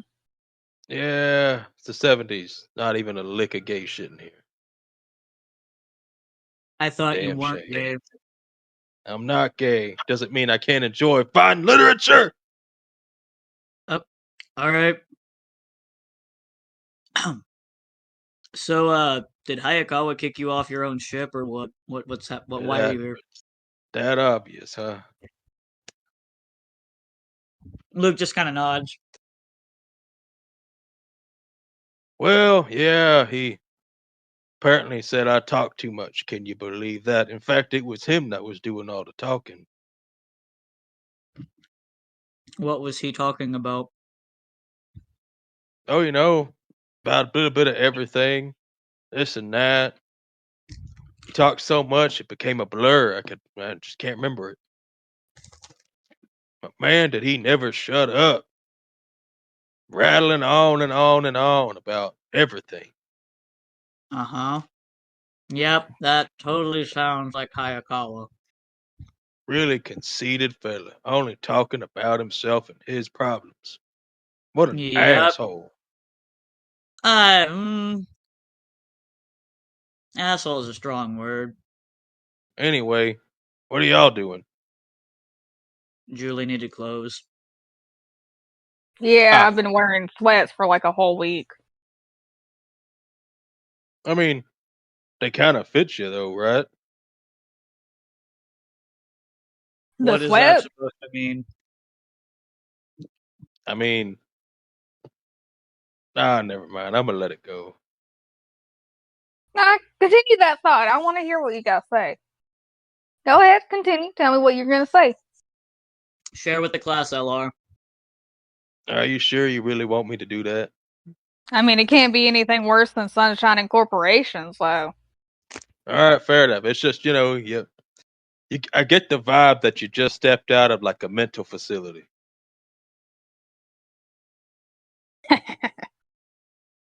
That's funny. I never got mental help. It isn't like Orion trying to keep you going through rehab. I mean, technically, he did cure my addiction, but we're gonna see how long that lasts. I don't think you can really just cure it with the snap of your fingers like you made it out to be. But we'll see. Well, technology and magic are two very wonderful things. One involves balancing and nano machines. The other one involves a snap of your fingers because it's magic. I mean, well, technically, how my world works, magic is a very complex and very intense thing to learn. I mean, sometimes people are just naturally born with the gift, and other times, even if you are, you have to learn for years upon years till you're considered a master. Yeah, it's not just a snap of your fingers. There's actually kind of a lot of science behind it if you think about it. To you That guys, it depends may on the debate. Don't really want to have a magic user and a scientist together because it turns to a whole argument. And the next thing you know, it's just cold dinner. Oh man, wait till you meet Zordon. You're gonna be really confused. I mean, if you're meeting anyone who could just do stuff with a snap of their finger, they have to be a very advanced magic user. But I mean, to y'all it seems like a snap of the finger, but there's so much in the background. Really says to the skill and power of the user where a snap of their fingers can be multiple things. I mean, you have snap of your fingers, wave of a hand. I mean, you can do anything from like summon brooms to carry mops, turn people into cubes. I used It to know is what it someone is. who was able to just a whisper in 5 different things could happen. And then she got Exactly. assassinated, so there was that. But she was really powerful. That's why they had to get her while she wasn't expecting it. Everybody has some kind of way about going about it. Snapping, hand signs, whistling, death talking, handshakes. Everybody has something. Yeah, handshakes, huh? I mean, it could be anything. You never know. Mm. Mm, All right. Wait, did you just say flesh cubes? Cube. A rumor I heard a while back when I worked with Hyperforce. Never got to see it firsthand, though. How were they mhm. created? Did she just like make them appear? Or they? Was it a him? The Was way I it a heard it, he? she could snap her fingers and someone would be turned against their will, their body contorting inside and out until they became one. My God, that's horrifying. But the amount of power she'd have to do that, and knowledge of the human anatomy, horrifying. Exactly. But anyway, Uh, well, then again, it's not like we're ever gonna meet her, right? that'd be crazy. That'd be damn near insane. Yeah, I don't. Nah. She with Hyperforce. She probably has better things to deal with than us, huh? Yeah, snooty stuck up bitch. This is the moment where Luke is now staring into the camera like he's on The Office. Anyway, well, in case just it isn't just obvious, right there. I don't have any news regarding our friend. Either one of our friends. I should be specific. You want to go take the change out of the fountain? I'd really rather not get kicked out of this mall. Hey, LR, you want to go take the change out of this fountain? Yeah, I'll be right there. You go ahead and start without me. Now I'm gonna wait for you because I feel like you about to do something stupid. Potentially. Yeah, that's what I thought. Perhaps. Anyway, well, I have a little something. If y'all were itching for something to do to keep yourselves busy. What? Well, I got thinking about everything. And ain't much we can do right now when it comes to like the life force and all that kind of stuff. But we can continue our frontal assault on the pirate people. Now, got that wedding coming up. It's big stuff, right? Big thing. Well, it got me thinking. We need to use Mm-hmm. that as an opportunity.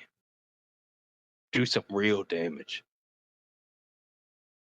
And what a better Yeah. way than snooping around on their pirate ship via disguise.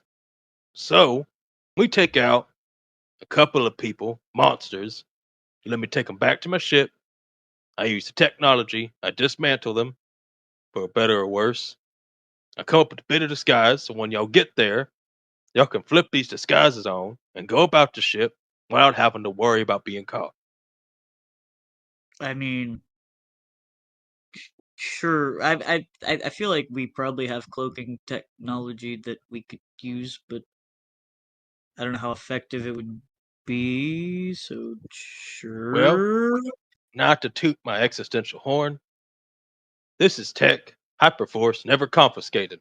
And then again, they never really did take anything away from me, which might show how much of a threat they really think I am if they just left me with all this stuff. They probably think I'm just gonna do something stupid with it. Nothing that's gonna matter. I mean, that's their problem, not yours. It is. We will make it their problem at some point. But for now, we find a couple of monster-esque or even just some pirate and putty fellas. I just need, however many you'd think I need, and I'll make cloaking devices. It'll fool everything, almost anything. It'll fool a decent amount of magic users. It'll fool about most bioscanners. Really hard to detect, is all I'm saying.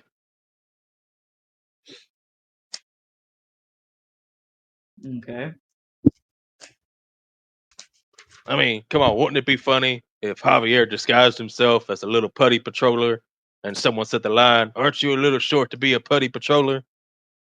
Because like in Star Wars, when they tell that to Luke, and your name's Luke, Star Wars Yes, reference. I was named after Luke Skywalker. My parents were very into Star Wars. So I can go do it myself, or if y'all aren't busy, help me take it out a couple of, make it a little faster, have a little fun, blow off some steam. Yeah, that sounds like Yeah, why not? it's something productive to do. Oh, hell yeah. Well, I'm gonna let y'all finish up here with whatever it is you gotta do. And when you're ready, call me and we'll meet up somewhere. I mean, I think we're done. Oh. All right then. Just gotta think about where would I be? Hmm. If I was a putty pirate monster combo, where would I be?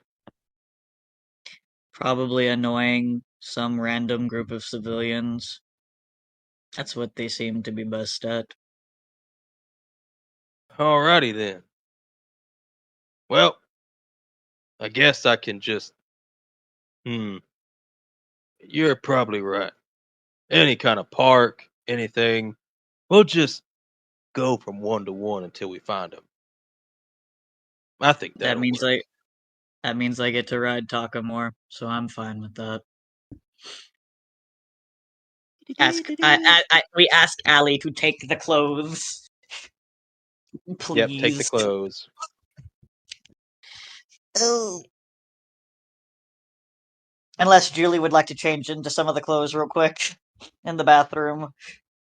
Yeah, she's gonna do that real quick. Hell yeah, she blends in better. Luke just looks like a fucking. Luke looks like a punk from the 70s.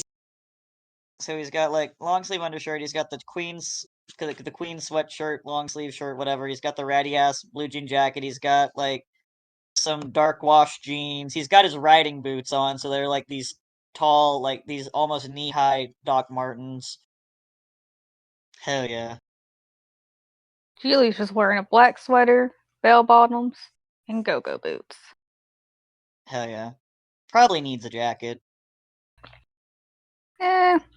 She'll be fine, probably. All right, so y'all get outside.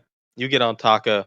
Julie gets on Taka, and then y'all get to see Lone Ranger, flip off his Pedro Pastel disguise and summon a horse out of fucking nowhere. He has a Where the- horse? Yeah, apparently. What kind of cowboy would I be without a horse? Are you gonna stay looking like that, or are you gonna go back to being a little less conspicuous? What do you mean inconspicuous? You're a Power Ranger in a cowboy outfit on a fucking horse in the middle of a metropolitan area. Yeah, and then I would just be a cowboy in all denim on a horse. You're telling me that's less conspicuous? I mean, a little bit. No, you just ain't doing it right. All right, LR. All right, but the thing is Shield wants any Ranger right now, and I would really rather not deal with their bitch asses. Well, you do you. We're gonna be fighting putties regardless, so I mean, it is what it is. Just fucking God, just go find something to hit. All right, all right, all right. And he's gonna take off. Just roll me alertness, and we'll see who finds the place between y'all and LR. Y'all hear commotion in one of the parks. That there is a gorilla man in golden armor with wings, shouting at Oh, a man while gray claymen and the pirates jump him. hi, Goldar. At least I think that's Goldar that you just described. I don't know what else it could be. I'm not even gonna pretend. But oh god. Really wish someone had succeeded the first time. Why? We ball. We ball. Oh, God. is this gonna be... Oh, what the... Who is that? Who is that? No!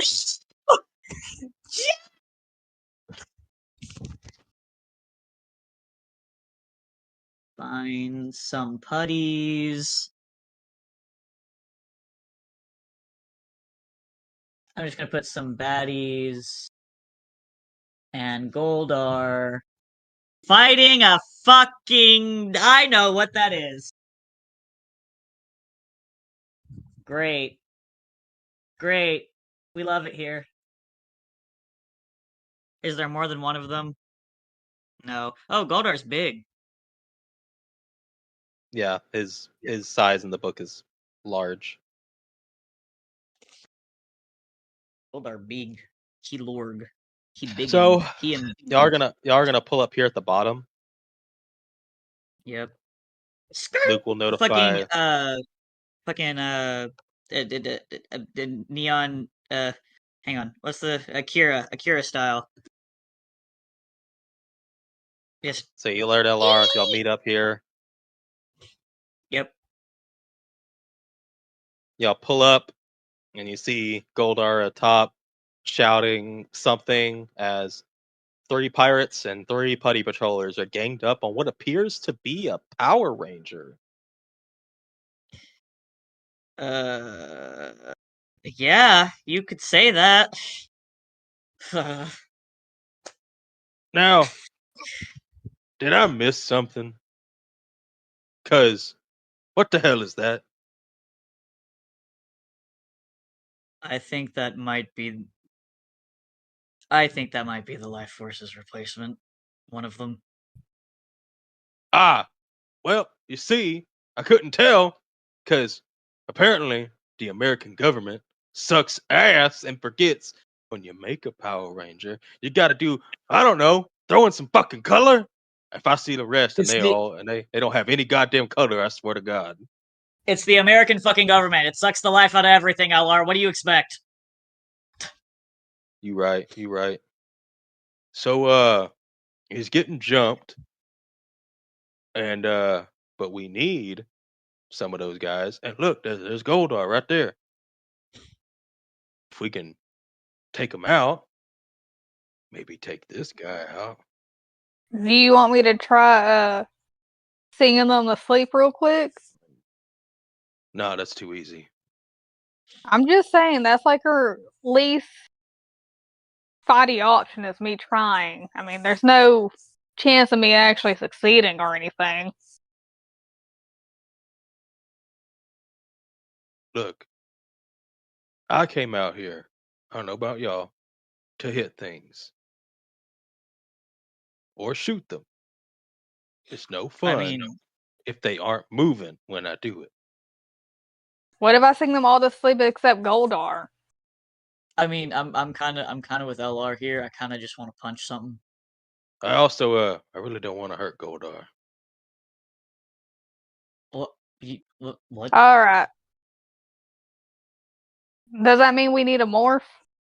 Yeah, we need a morph. But remember, if we take out the Blackbird guy, we can take him. He will definitely know some things. This is true. This is very true. I'm gonna blow this motherfucker's mind, cause he ain't gonna know what this is.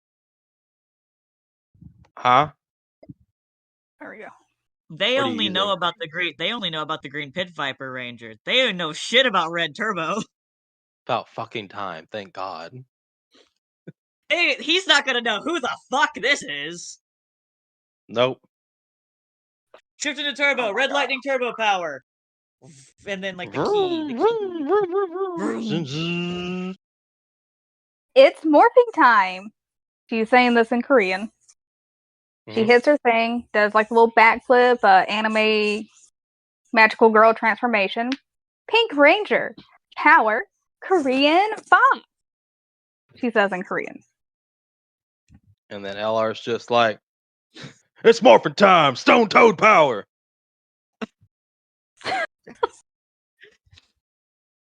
Luke almost loses his shit. He's just like, oh my god. Oh, wait. Oh, that's right. My bad.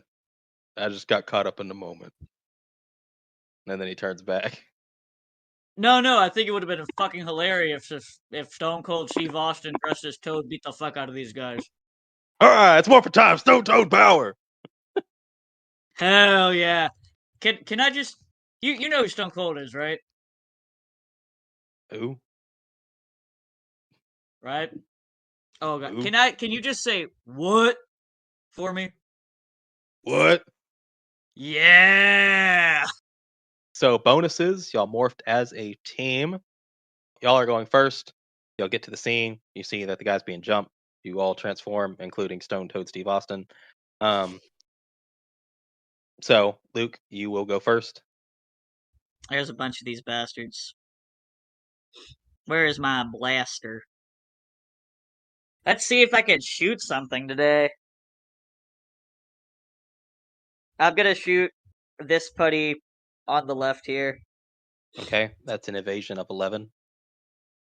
That's a 22. This guy gets blown the fuck away. Yeah, he's dead. That's 2 energy. That turbo, And it was a critical. that putty gets fucking shattered, and because you critted, one, it gets everyone's attention, but all the regular foot soldiers are now they're not exactly fond of you. Let's just say that they're pretty afraid of you. Did you roll with Yeah, advantage on your Luke. first action? Oh, I did not. I did not roll that with advantage. That was just me rolling flat. Okay, well you can get advantage next time. Okay. Yeah, I just like Luke just runs up, pulls the fucking gun from his holster, and just boom, blasts him. I know he can't blow the smoke off of the gun, but he does the motion and like cocks his head at one of the guys. Okay. Julie, it is your turn. Let's go get him, team. Ain't that right, Julie? All right, guys, we got this. It's going to move up 30 feet. 5, 10, 15, 20, 25, 30. And then she is going to use her bow. Which target? The yellow one right behind the one that Luke killed. Okay, yeah. Come on, homegirl. Come on. There we go. There There we we go. Okay. Okay, so we have 16 story points. Let me fix that real quick. So the 15 pirate versus is 15. hanging on for dear life. He has 1 HP left. Hell yeah, Julie. Here We we got go, there. girl. Jiraiya just took some stuff out of her, I guess. Julie just trying to aim, legs trembling. Oh shit. Oh, fuck. Is that Okay. your turn?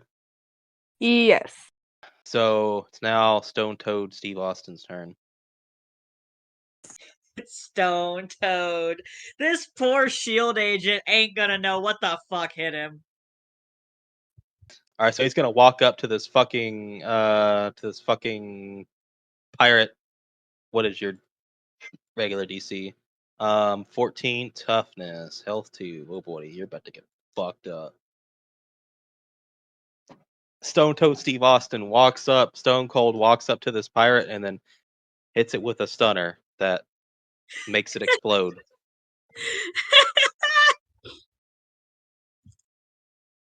He just starts walking up, shaking his head, his big ass fucking mushroom hat shaking around, fucking stuns the fuck out of it, and it just fucking explodes after it bounces off the ground. That's why Luke was like, no, keep it on. Stay a Stone Toad, please. Alright, so we're now to the rotation. Bad guys. And then we'll do the Blackbird. So all this happens pretty quickly. And Goldar starts rattling off, "Oh no! It's the Power Rangers! The very same Power Rangers that were invited to the wedding! Are you guys helping this guy? He's very rude." The boulder is conflicted. What? ALR, do you think we should maybe focus on the other guy for now? What? I mean, we can. If you want. I mean, we don't even know who he is, but yeah, I guess. Interrogation purposes. Is that what you want to do? Fuck it, we're focusing on the guy in the middle for now. The guy in the middle. All right. The guy in the middle just turns around and then just kind of looks your direction. Yeah, you. I'm talking about you. That would be a very bad idea. Yeah, well, I'm not exactly the smartest about making decisions sometimes. Try not to get winged in the shoulder this time. Oh, fuck you. Now Luke's pissed. I'm still very confused. Anyway, so the putties are going to move in. And the pirates. What do the pirates have? They have 30 movement. Okay. And Julie's toughness is 16. They just said that they were gonna fight the dude. We just said we're fighting the dude in the middle. Yeah, but she hurt him. He's pissed. And they're less scared of Julie. That's now. fair. This guy is scary. And This is a meal, right? Like, Luke knows this is a meal. Yeah. can she try dodging since she's Up, they missed anyway. Yeah, oh shit, hell yeah. Alright, well Julie's gonna fucking murder this dude now. This putty here is going to move to attack Stone Toad Steve Austin. For killing his friend. For stunning his friend to death. This putty is not going to get a 23. It's not even possible. Oh, that's a D4. It's possible. Nope. Luke, what is your AC here? 17. See if this Yeah. pirate can do it. 17. Hey, yep, that hits. It's always Luke. Yeah, Luke So, has shit luck. and the distraction and of your rage, realizing this is a meal, your shoulder tingles, you get reminded, and your distraction, you don't see the pirate come up and basically sucker punch the fuck out of you, but with the sword. You're so focused by the time you see this orange blur, it's too late, and you get whacked in the face for 2 damage. Fuck. This putty's still gonna go after good old Blackbird here. This is possible. Very unlikely, but possible. Nope, definitely not.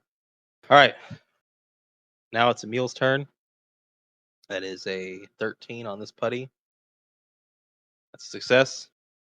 Putty's dead. Slashes, crumbles into nothing. Yada, yada, yada. Boom, dead. And it's going to 5, 10. Get to this one here for his second attack. That is a 14. See if he can look really cool. He is not. This particular pirate built different. And it's back to y'all. Starting with Luke. Step up. Hi asshole. Alright. Alright. Alright, what have I got? What have I got here? I got blitzing strikes. But I also have penetrating strikes. Penetrating strikes, I think, is more helpful here. Yeah, you gonna penetrate him like he penetrated you? Yeah, something like that. So I'm gonna spend 1 personal power. That way all of my martial arts attacks ignore armor Uh-huh. for a minute, which is 10 rounds of combat. Uh-huh. And I'm going to Kia try to punch this guy. And I get advantage this time since I didn't use it the first round, right? Yes. Okay, what is his AC? Emil's 20. without armor? That's the thing. So when it comes to like NPC sheets, it's really hard to track because I can't alter it like I do y'all's without the armor. So I usually just give them a flat number, and that's how they even work in the game. Enemies just have a flat number. So I guess without armor, maybe like an 18. That sounds fair. Yeah! So that's 2 stun, Uh-huh. right? Because I critted. Uh-huh. And I can Well, no, it's optionally 1 stun, 1 stun, 1 one blunt. and I can maneuver. And maneuver means I can move him in some way, right? Yes. So, I'm going to sidekick this man in the stomach and put him on his ass. That's what I'm doing. I don't want Okay. him moved back. I just want him on his ass. It's All personal. right. It's less about being strategic at this point and more about just being an asshole to him. Okay. Is that your turn? Yep, that's Luke's turn. All right, Lila, it's your turn. Can I roll for intimidation and make this man shit his pants? The pirate. Yes.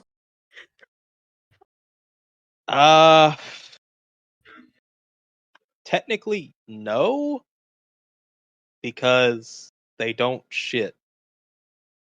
They're Well, not can really. I intimidate What and are you make him going to be? pass out, I guess? You can try. Okay. How's an 18 sound? That does it. Okay, so why do you want him to fear you? So he runs away. How do you intimidate him? I want to say illusion magic or whatever to kind of make like a kind of like dark aura appear around her. And she Mhm. leans towards him and she says in a very chipper voice, kind of like a disappointed mother or teacher, and goes, Well, you know what? I think you just made a really big mistake and you should run. Yeah, that does it. He just kind of drops his sword and takes off. And then Goldar's just like, "You coward! How dare you run away? But also, that sounds pretty good right now. Run away!" Run away. Goldar will be fleeing on his turn. Coward. All right. Since you didn't use an attack, technically, I'll count that as your basic attack. You could still do something of magic. It just depends. I'll just do the Will of the Wisp, and it's within 60 feet. What are you targeting? So she's going to target the two near Luke. Okay. Thank you. That way, he gets a little bit of relief. Yeah. So basically, what happens kind of puts her hands out, and two blue fireballs appear. She moves them and she kind of like tosses them, and they just directly hit both of the people around Luke. How much damage does each of them take?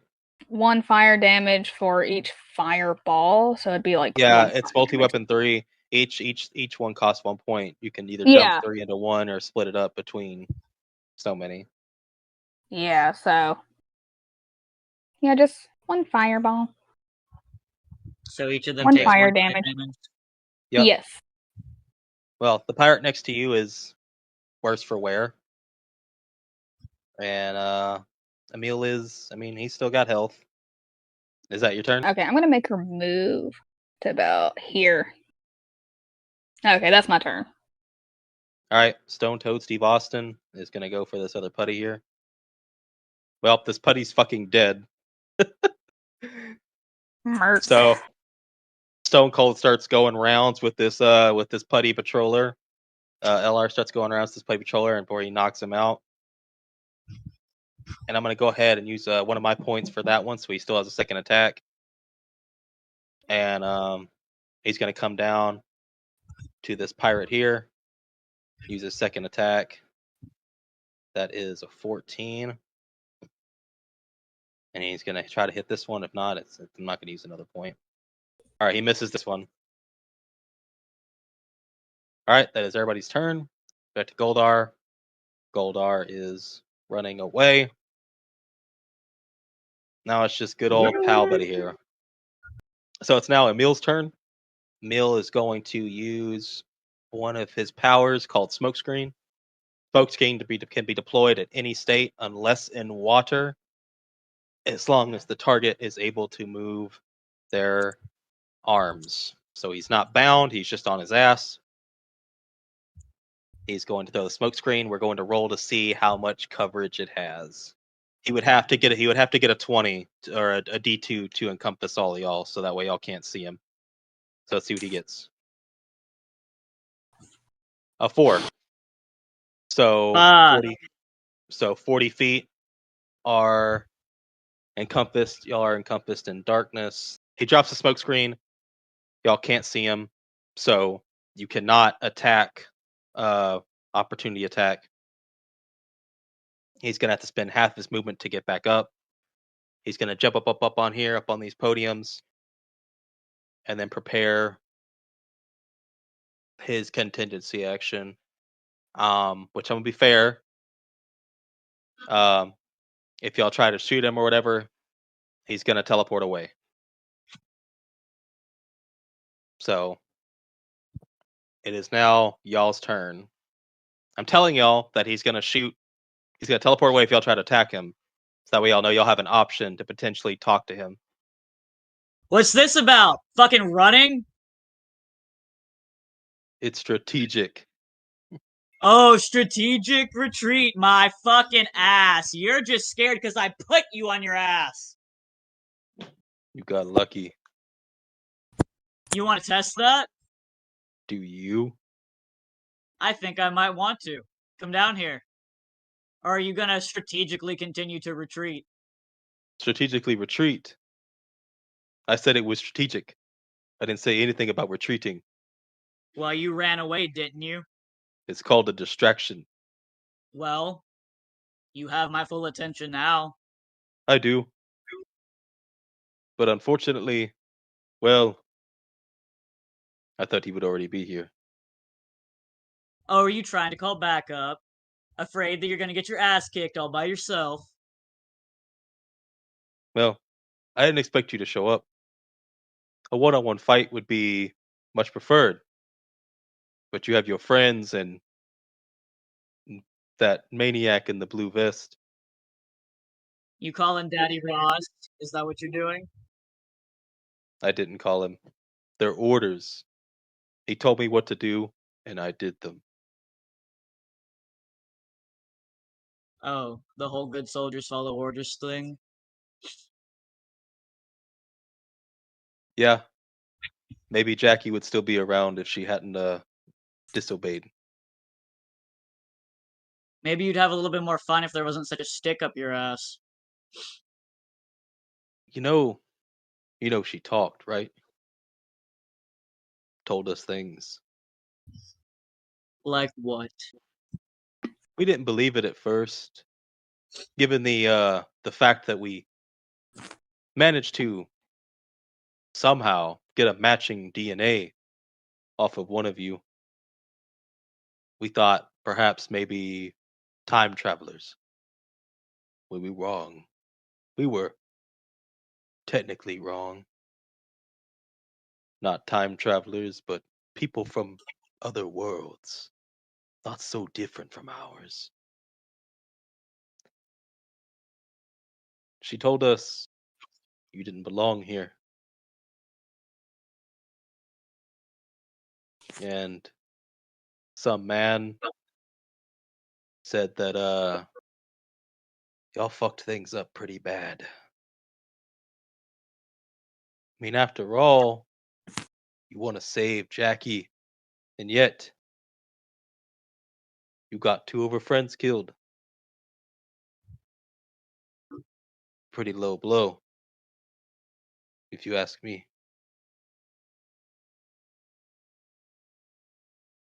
A mistake we're intending to rectify. By doing If what? you assholes wouldn't keep getting in the way. We're in the way. You don't even belong here.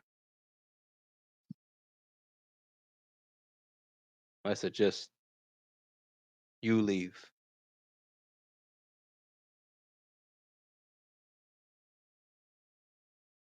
Sorry, buddy. Not exactly that easy to get rid of us.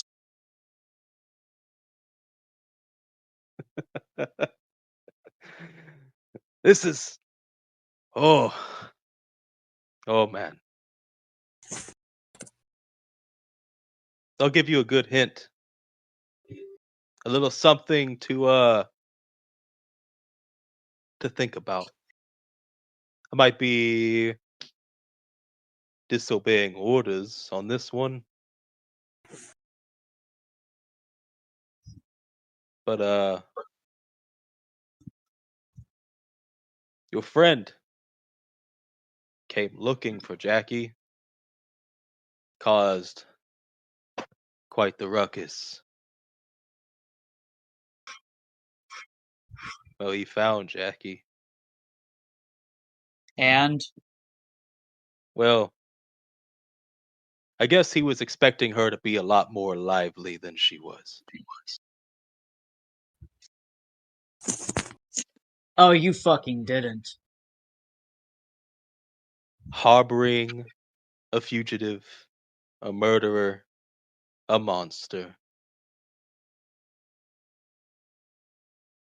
Betraying everything that she stood for. And Dr. happy. Banner's never killed anyone. Tell that to his lab assistant. If Jackie's dead, you guys fucking signed your own death warrants. You realize that, right? Marcus is not the easiest person to calm down. I'm sure you've realized that, right? Then where is he?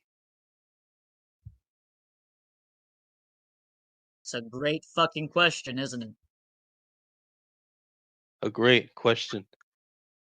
I tell you what, you convince the other life force members to turn themselves in, give up their powers, and y'all can go. Or what? Or what? You hunt them down and kill them like you did Jackie? Like a bunch of stray dogs? Because they're an inconvenience? It's a bit out of the way. So, inconvenience, yes. Our reports say that, and Jackie herself, your, what was his name? The one with the black and gold is your strongest. Didn't he get punched across the room by our You'd strongest? shut the fuck up about Javi. That was his name. Parading around as a plumber, or his whole wrestling thing. Going to clubs. Y'all even took a fugitive of your own, didn't you? Just always thinking you're in the right. At least we can admit we fucked up. The US government never fucking does that. I can't speak on the behalf of the US government, but so far, we haven't fucked up. As in me, my team, Ross. But y'all have. You fucked up so bad, someone had to travel through time to correct it. You might have the high ground, but you're not fucking higher and mightier than we are. No matter what you think.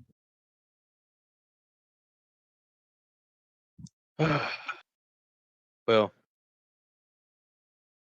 maybe not. Done a few things, a lot of things. Not that it matters, no matter what I tell you.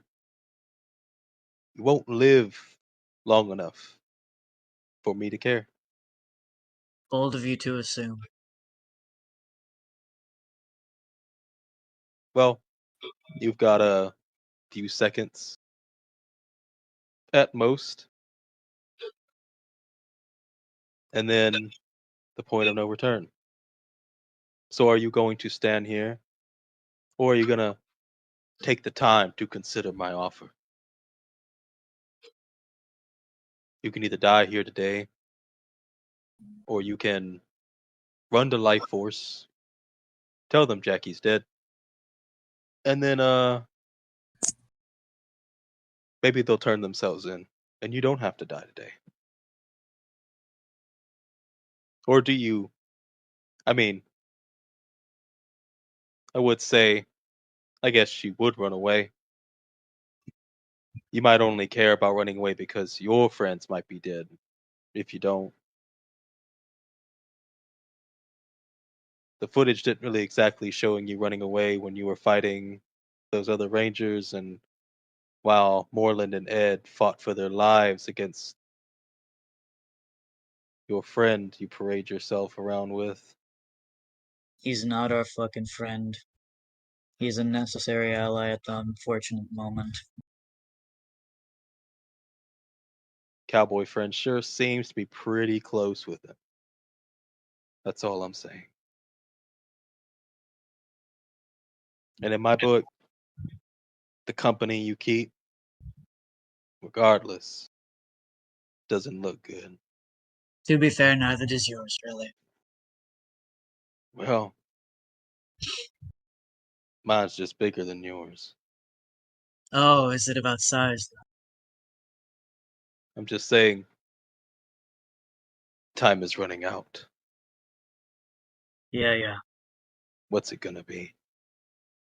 So, to make sure that I'm understanding this correctly, he's basically saying that Ross is coming. Yeah, Ross is about to drop out of the sky like a sack of potatoes. Okay, yeah, I'd rather not be here for that. So, he's giving you opportunity assuming you're going to go run, tell Life Force that Jackie's dead, or, just run away in general and leave this world, and they can deal with Life Force. Those are his two assumptions. He's assuming you're going to go run, tell them, which will probably demoralize them, and then they'll turn themselves in, or y'all are just going to leave regardless. Either way, he gets what he wants. I say this is a goddamn bitch of an unsatisfactory situation. Or you can let Ross drop down in the middle of the smoke screen and then probably snap Julie like a Kit Kat. Yeah, no, not happening. I don't know. Why don't you ask Julie how she feels? Also, is Julie going to be able to move anywhere before Ross is dropped? Y'all have one turn to make up your decision. He's ending his turn now. It is now Luke's turn. So it is up to Luke to give y'all the heads up. Because right now, imagine Julie is blind. LR is blind. They're The hearing pirate- these two. They're hearing these two yell at each other. Every now and again, you just hear, "What? What'd he say?"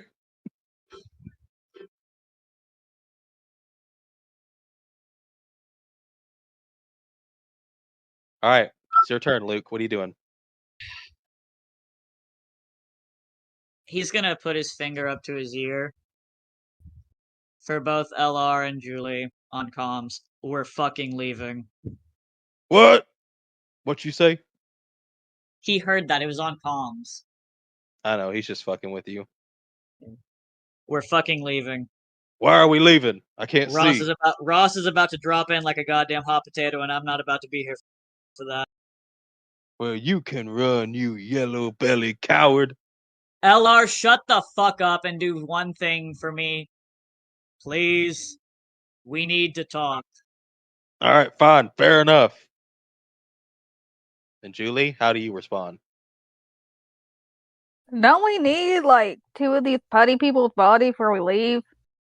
We can get them another time. We're leaving now. Damn it. I hate it here. Well, it is what it is. I guess we're heading out. All right, so everybody's teleporting on this turn? Yep. Yeah. Before Luke leaves, he's just gonna look up at Emil and be like, "We're not finished." I'll believe it when I see it. Luke flips him off and teleports. You all teleport out. What y'all don't see is the other 4 members decloak because they were there the whole time. I had a feeling there was some fuck shit happening, and either way, Luke didn't want it. Luke didn't know how much was bluff and how much was real, so he's like, I'm not gonna fucking risk this right now, because we need to talk. And one of them looks up at Emil. Last thing I'm going to give y'all. Did we get him? Oh, we got him. We got exactly what we needed. And that's it. Back to the ship. What did they get? What did they get? You'll find out next time on the exciting episode of Dragon Ball Z. I hate you. Anyway, y'all teleport back to the ship. Well, that was fun. Orion! Oh, come on. I like it when you morph. You're not all depressing and give me drugs and alcohol and have sex with me. Nah. First off, I've never propositioned you, so you can shut the hell up. Second off, I feel more comfortable in this. Do you have a problem with me being comfortable? I have a problem with you having your problems. Are you saying that because of my disfigured face? Do you have a problem with how my face looks? If you saw my face, you'd feel real stupid right now. Well, I can't see your face. Exactly. So I'm just going on the assumption of which has happened to me in the past of people not liking my face because of the scars I got. Well, those people are stupid and they're wrong. You're beautiful just the way that you are. Shut the fuck up. That is not how that works. Eventually, you start to hear the footsteps, Luke. Orion comes down. Actually cloaked up this time. Why did I roll his token? That's dumb. Anyway, he comes down. What's going on? Okay. Luke just basically recounts the entire conversation that was just had with Emil. I don't know if he was fucking bluffing or not. I feel like he might have been fucking bluffing, but I didn't exactly want to stay around to find out if he was fucking bluffing or not, because, you know, I don't exactly want to get crushed by a giant fucking 2-ton Red Hulk ass. And fuck! I fucking hate it here. I fucking hate this shit. I fucking hate dealing with the fucking goddamn government because every fucking time it's messy ass shit like this. They fucking think that they come in and they're high and mighty and they're doing the right thing. And yes, we fucked up. And I fucking hate that we fucked up. And it's like, oh, but you're gonna fucking rub it all in our goddamn faces about it. We didn't fucking know. We didn't fucking know that that shit was gonna goddamn happen.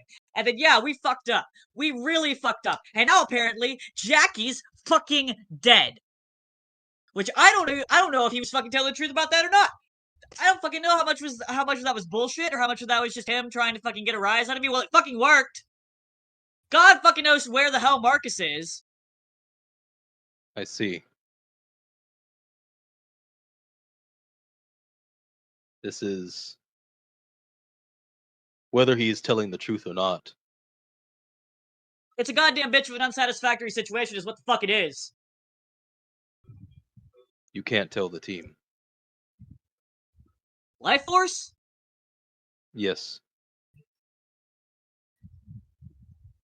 That's assuming that they don't try to fucking tell them. They won't. They told you. If Ross really was about to show up, he wanted to let you go so you would tell them. And break them down even further. So they would turn themselves in.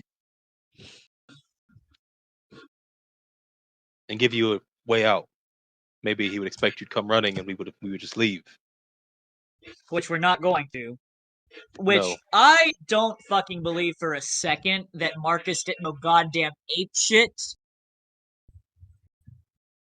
If Marcus did, we all might be dead.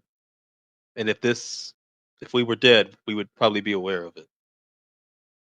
That's why I don't know how much of that was him bluffing and how much of it was true, because if Jackie's fucking dead and Marcus saw that shit, I don't Marcus has changed, yes, but if there's one thing I fucking know, it's that he would lose his goddamn mind. And very few people would make it out of that building alive. If any. We need to stay focused. And fuck, Emil was probably goddamn recording that whole fucking thing or had a live feed to wherever the fuck. Potentially.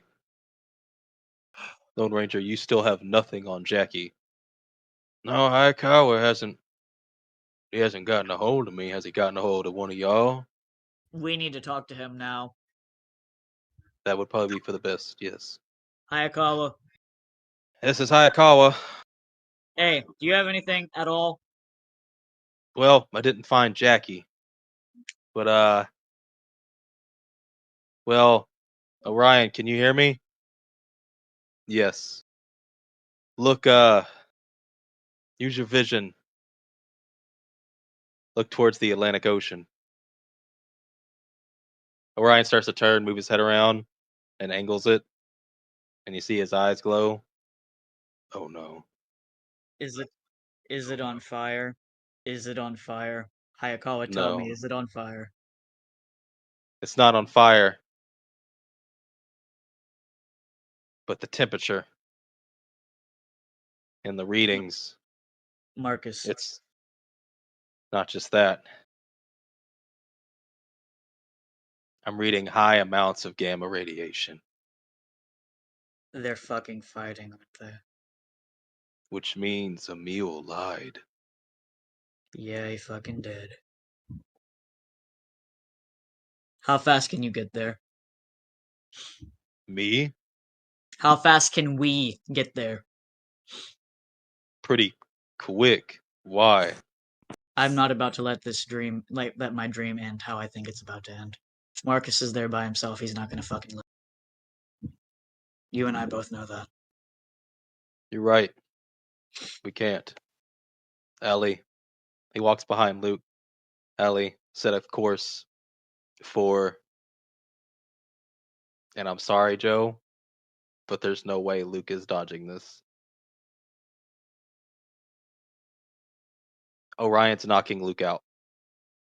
Why? You're fine with him knocking you out, which I don't. Struggling is only going to make this longer, and I want to end session here in a few minutes. I mean, there's no way he's gonna fucking. Orion went on the whole spiel about how teamwork and everything. Yes, there's a reason. Just let me do this. There's a reason There's behind no way. this. There's no way Luke's not getting knocked out. I mean, Yeah. So Orion knocks you out before you can finish the sentence. So Luke blacks out. Please don't tell me you're about to go postal on the rest of us, and this is where you snap. No, I knocked him out for a reason. Carry him to the med bay. Lock him in there. I'll be right back. Where are you going?